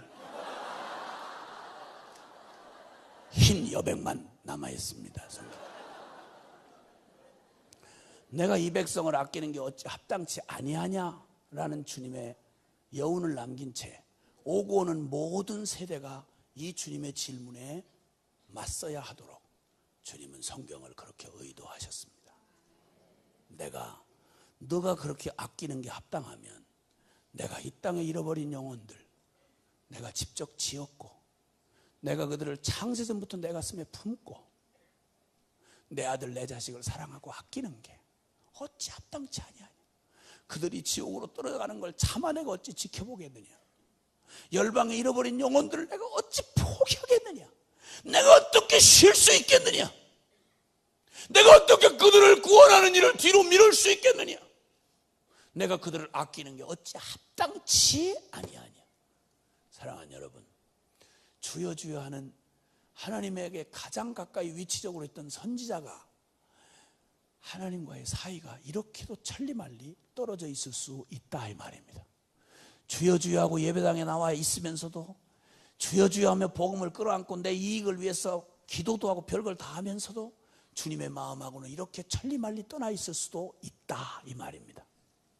오늘 주님은 그런 우리에게 도전을 하시는 겁니다. 내가 내 백성 저 땅끝에 이뤄진 저 영혼들 듣지 못하면 알지 못하고 알지 못하면 믿지 못하고 믿지 못하면 영원히 멸망당할 내가 포기할 수 없는 저 사랑하는 저 영혼들 그들을 내가 아끼는 것이 어찌 합당치 아니하냐. 여러분, 이 비극 요나의 비극은 오늘날 동일하게 우리에게도 동일한 비극으로 다가와 있습니다. 다른 사람 다 몰라도 우리 대한민국 사람만 해도요, 여기 앉아있는 저와 여러분만 해도 여러분 130여 년 전만 해도 우리나라 미전도 종족이었습니다. 그렇죠? 미전도 종족이었습니다. 우리 스스로 복음을 알 수가 없는 종족이었고 누군가가 복음을 전해 주어야만 찾아와 주어야만 알 수 있었습니다. 얼마나 악독하게 복음을 거부했는지 여러분 중국이나 일본은 우리보다 더 먼저 복음을 받아들였습니다. 우리 땅에 디뎠던 예수 이름 가지고 디뎠던 가톨릭 선교사들은 여러분 가톨릭 교인들은 100년 동안 얼마나 악랄하게 잡아 죽였는지 전국에 천주교 순교 성지가 널려 있습니다. 여러분 개신 교인 중에 여러분 정상적으로 말하면 한국의 발을 조선의 발을 들여놓을 수가 없어요. 오늘 저와 여러분은 있을 수가 없었어요. 그런데 하나님의 포기할 수 없는 이 땅과 이 민족을 아니 가까이 표현하자면 저와 여러분을 포기할 수 없는 하나님이 그 끝없는 반역과 그리고 불순종에도 불구하고 주님이 가장 사랑하는 당신의 종들을 허비하듯이 이 땅에 보냈습니다. 여러분 아시는 대로 최초의 순교자로 알려지는 토마스 목사는 나이 27의 젊은 나이에 중국 산동성에 간 중국 선교사입니다. 그가 어떤 일로 전도 여행을 하고 돌아왔는데 아내가 신혼인 중인 아내가 임신을 했던 아내가 무슨 일에 충격을 받아가지고 임신한 게 유산이 됐습니다. 하혈을 멈추질 못하고 혼자 애를 쓰다가 죽은 시체가 되어 있습니다. 며칠이 지난 뒤에 돌아와 보니까 아내가 죽어 있는 거예요. 이 충격이 얼마나 컸든지 아내를 지켜주지 못한 남편의 이 죄책감 때문에 너무너무 고통을 당하고 힘들어하고 심지어는 한때는 세관 직원으로 그냥 선교 소명까지 흔들릴 정도였습니다. 이때 아내를 잃은 신혼의 남편의 마음보다 신부된 조선 땅에 잊혀진 저 신부들 주님을 만나면 이렇게 보석같이 회복될 그러나 한 번도 반만년 역사에 복음을 받아본 적도 없이 비참한 가난과 억압과 비참한 우상숭배와 말할 수 없는 그 노예가 된 채 살아가는 빛을 받아본 적이 없는 이 땅에 당신의 그 깨어진 신부를 사랑하는 신랑 되신 우리 주님의 마음이 그 토마스의 아픔보다 더 커서 토마스의 마음을 사로잡으시고 조선 땅의 기가 막힌 소식을 듣게 하십니다. 그리고 그 마음을 부어주셔서 이 토마스가 스스로 노력을 하고 조선말 좀 배워가지고 정상적인 비자가 나오지 않고 가면 외국인들 살인과 야탈과 만행이 벌어진다고 하는 거 뻔히 알면서도 그가 지나가던 미국 상선 저너럴 셔먼이라고 하는 상선을 통역관 자청하고 타서 대동강으로 들어갔다가 조선 포졸들이 그 배가 모래톱에 걸린 저너럴 셔먼호에다 불을 질러버렸습니다. 불이 타고 있는데 자기를 둘러서서 막 위협하는 그들에게 가지고 가는 한문 성경책을 던지면서 몇 마디 안 되는 조선말로 예수 믿고 구원받으시오, 예수 믿고 천당 가시오, 그러면서 성경책을 다 던져주고 나중에 옷에 불이 붙으니까 뛰어내렸습니다. 물에 든 성경책을 가지고 나온 그를 기다리는 건 박춘권이라고 하는 이 형리가 칼을 빼들고 목을 치려고 기다리고 있었습니다. 27의 아픈 가슴을 가지고 있는 젊은 토마스의 목을 길게 늘여 앞에 뺐습니다. 몇 마디 안 되는 조선말로 하나님이 당신을 사랑한다, 복음을 전하고 하나님 이 백성이 저들이 하는 짓을 저들이 모릅니다. 저들의 죄를 저들에게 돌리지 말아달라고. 그리고 부탁을 하고는 사슴목처럼 길게 목을 들이우고 그리고 무정한 박춘권의 칼날에 목이 덜렁 떨어졌습니다. 27살의 토마스의 가슴에 피가 펄펄 쏟아져서 대동강변을 적셨습니다. 그쯤이면 선교 안 하셔도 되지 않습니까? 이런 악독한 민족 이거 버려도 될 거 아닙니까? 그러나 주님은 이 땅을 포기해 본 적이 없으셨습니다. 그 이후에 계속해서 줄을 이어 들어온 선교사들, 미국에서 보낸 루비 캔드릭이라는 26살짜리 처녀 선교사는 그 오래전 옛날에 들어와서 그가 남긴 말이 지금 양화진 묘비에, 선교사 묘비에 거기 새겨져 있습니다. 내게 1000개의 목숨을 주신다면 그 1000개의 마지막 번째 1000번째 목숨마저 내가 사랑하는 조선을 위하여 바쳐야 한다. 조선 사람은 우리가 언제 한번 내 조국 이렇게 살아본 적 있습니까? 사랑해 본 적. 주님의 가슴을 품고 와서 이 민족을 그렇게 사랑하던 루비 캔드릭은 단 1년을 못 채우고 죽었습니다. 그가 열병에 걸려 회복될 수 없는 병으로 고통을 당해갈 때 그가 이렇게 유언을 남겼습니다. 만약 내가 이 병에서 일어나지 못한다면 나를 보낸 저 시골교회, 미국의 시골교회, 별로 크지 않는 교회, 거기 청년들에게 내 이 말 좀 전해달라고. 내가 만약 다시 일어나지 못한다면 더 많은 선교사들 여기 좀 보내달라고. 그리고 끝내 그 아리따운 하나님의 딸은 거기서 숨이 졌습니다. 그 소식을 들은 교회가 슬픔에 잠겼습니다. 너무너무 큰 슬픔에 사로잡혔습니다. 그리고는 수많은 젊은이들이 루비 캔들에게 부탁을 떨굴 수 없었습니다. 일어났습니다. 그 작은 교회에서 30명의 젊은이들이 헌신해서 그 중에 대부분이 그의 친구가 죽은 조선 땅을 향하여 왔습니다.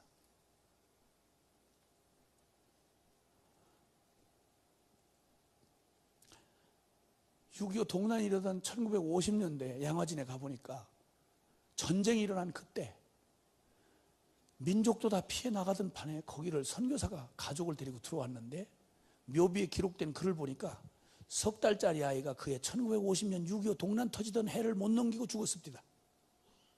생각해 보십시오, 여러분.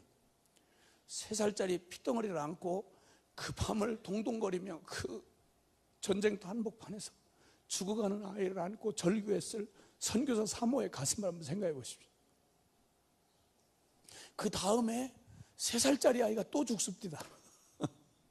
몇 년 있었고 아내가 또 죽습니다. 그러면 선교 팽개칠만 하지 않습니까? 이쯤이면 단 거 아닙니까? 그런데 여전히 선교사도 그 땅에 머물러 죽어 함께 묻힌 가족 무덤이 있습니다.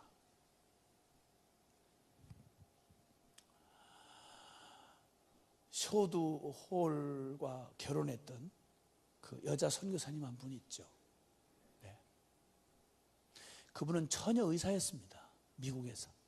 짝사랑하던 쇼드 홀을 뒤로 하고 주님의 부름받고 조선 땅을 향했습니다. 가서 조선 땅을 향하여 가가지고는 거기서 선교를 하는데 사랑해서 짝사랑을 못 잊고 거길 쫓아온 쇼들과 함께 최초의 서양 결혼식을 조선에서 했습니다. 열정적으로 그 땅을 섬기던 그 남편이 열병에 걸려서 죽게 됩니다. 둘째 아이를 임신했을 때 했죠. 그만하면 그만뒀을 점 한 대, 이 고국 미국에 돌아왔을 때 둘째 아이를 낳고 슬픔에 있던 그에게 주님께서 그 자매 선교사에게 말합니다. 내 남편이 못 다닐 네가 해야 될 거 아니냐고. 그래서 결국 주님의 부름을 받고 다시 조선으로 남편 죽은 땅으로 갑니다. 가서 얼마 안 돼가지고 또 그가 그토록 사랑했던 딸아이가 또 열병으로 죽습니다. 이 아픔은 그 후로 수년 동안 조선회상이라고 하는 그 책에 그 아들이 어머니의 그 고통스러웠던 그날을 기록한 글이 있습니다. 그 아픔을 가슴에 품은 채로 그 땅을 떠나지 아니하고 끝까지 그 땅에 죽어 묻힐 때까지, 여러분 아시는 대로 고대의대 부속병원의 전신이었던 병원, 동대문 이대 부속병원, 인천 기독병원, 간호전문대학, 그리고 한국 최초의 장애인 사역을 하고 교회를 세우고 평생을 그 가족들이 우리 민족을 섬겨주다가 그리고 죽어 거기에 묻혔습니다. 감리교 선교사 언더우드 아펜셀라 있지 않습니까? 장로교 선교사 언더우드 아펜셀라 감리교 선교사는 얼마나 조선을 사랑했는지 가족들이 시험이 들 정도였다고 그래요.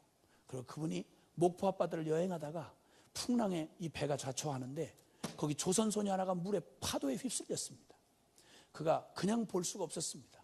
파도와 싸우며 조선 소녀를 살려내고 자신은 나중에 지쳐서 목포 앞바다 거기서 숨이 집니다.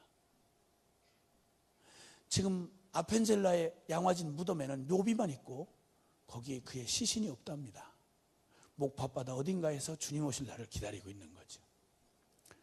하늘의 미랄이 땅에 떨어져 썩지 않으면 열매를 맺을 수 없다던 우리 주님은 2000년 전 갈보리 언덕에서 저와 여러분 이름 부르다가 대신 죽어 하나님 아버지는 그 아들을 포기하고 저와 여러분을 선택하시는 선택을 했습니다. 그리고 주님 세월이 지나 2000년 역사 동안 수없는 하나님의 사람들을 선교의 제물로 삼으셨습니다. 이 엄청난 사랑을 받았던 우리는 수천 명이 넘는 너무 좋은 선교사들의 수많은 희생을 디디고 오늘 한국교회는 이렇게 꽃이 핀 겁니다. 여러분이 열매입니다. 여러분 선교의 열매입니다. 여러분 다른 나라는 몰라도 한국교회만큼은 선교에 대하여 다른 모른다는 말 할 수가 없습니다. 어마어마한 사랑의 빚을 지니 한국교회를 하나님이 축복하셔서 선교 100년 만에 이제는 선교사 파송순위 미국이 제1위고 그리고 선교 종주국들을 해치고 지금 17,000명이 넘는 선교사가 170여 개 나라에 흩어져서 선교사 파송순위 2위 국가가 됐습니다. 이제는 세계 곳곳에 흩어져서 한국 선교사들이 이제는 여기저기서 한국 선교사의 희생 소식이 들려옵니다. 사랑을 받을 때는 너무 큰 사랑도 별로 느껴지지 않습니다. 쥐꼬리만큼이라도 누군가에게 우리가 새끼손가락 한마디로 희생해보면 사랑이 얼마나 크고 위대한지를 깨닫게 됩니다. 이제 한국 선교사들이 여기저기서 순교를 하고 희생을 당하고 있습니다. 러시아 모스크바 한복판에서 칼에 찔려 죽은 선교사, 그 형된 목사님이 애절하게 그 동생을 사모하며 쓴 시를 제가 보았습니다. 아프리카의 선교의 꿈을 꾸고 갔다가 함께 사위와 딸이 죽었는데 그 소식을 듣고는 그렇게도 사모하며 갔던 사위와 딸의 그 꿈을 이어가겠다고 장인 부부가 그 뒤를 이어 선교하겠다고 떠나가던 장인 부부의 이메일 고백서를 본 적이 있습니다. 어떤 지역에는 선교사가 죽어 장례하는 그 순간에 선교사가 죽은 거기에 묘비를 세워놨는데 이런 묘비에 글이 있더라지요. 선교사님 당신이 처음 우리에게 왔을 때 우리는 어둠 가운데 있더니 당신이 가고 없는 지금 우리는 빛 가운데 있습니다. 이렇게 선교는 수많은 희생을 통해 이루어지고 있습니다. 제가 2000년도인가 기억나는 그때 네팔에 갔을 때 제가 머물고 있던 선교사님 숙소에 벨이 울렸습니다. 이게 무슨 소린가 하고 나중에 확인하고 봤더니 히말라야 산맥 2700곳지 제일 높은 곳에서 사역을 하던 분이 겨울에 너무너무 추우니까 그 추고 운방이 잘 안 되는 그곳에 지나다가 아이들 둘을 위하여 너무 고산지대니까 산소가 모자라잖아요. 너무 추우니까 그 추위를 좀 달랜다고 조그마한 난로 하나를 펴주었는데 이게 산소가 모자라서 아침에 눈을 떴는데 두 아이가 아무리 흔들어도 일어나질 않는 거예요. 어떻게 하면 좋아요? 어떻게 하면 좋아요? 우리 아이들이 일어나지 않아요. 어떻게 하면 좋아요? 울고 절규하던 선교사님의 목소리가 수화기를 통해 들려옵니다. 그 죽은 두 아이를 뒷뜰에다 묻어놓고 거기를 섬기고 있던 선교사님 이야기. 저의 동료 선교사는 캄보디아라는 나라에서, 그 더운 나라에서 사역을 하다가 갑자기 피를 막 토한다는 얘기를 듣고 전가를 했습니다. 백방으로 노력을 해도 잘 제대로 못하고는 급히 응급처치라고 한국으로 끌고 와서 배를 열어보니까 암이 전체가 다 퍼졌어요. 이 사람 아주 고집스럽게 거기서 선교한다고 캄보디아 내전 때 거기 사람들하고 운명을 같이 한다고 막 총알이 집안으로 들어오는데 거기를 피하는 안 가고 거기에 같이 머물러 있던 애는 고집퉁입니다. 아주 고집퉁이. 그래서 아이들을 또 현지인 학교에 보내가지고 애들이 적응을 못해가지고 너무너무 어려움을 겪는 아빠 때문에 상처를 많이 받은 아빠로서는 빵점 아빠입니다. 그러나 선교사로서는 자기 딴에는 원론에 맡겨 주님 앞에 주님 사랑해서 선교하겠다고 했던 선교사였습니다. 위 전체를 다 드러냈습니다. 수술을 다 잘라냈습니다. 잘라내고 항암 치료를 하면 설 수가 없지 않습니까? 뺏싹 많은 뼈다귀가 된 채로 말리는데도 불구하고 항암 치료하고 치료하는 그 몸 가지고 그 더운 나라를 다시 가는 거예요. 가서 미친 듯이 그 마지막 혼을 불태우듯이 그렇게 애를 쓰고 사역을 하다가 결국은 또다시 쓰러졌습니다. 한국 후송돼 왔죠. 마지막을 가는데 선교를 마치지 못하고 가는 게 너무 안타까워서 제가 한번 가려고 치면 저의 복음학교 테이프를 일주일 꼬박 내내 거기다 귀에다 꽂고 그 병상에서 무서운 투병을 하면서 복음을 들어요.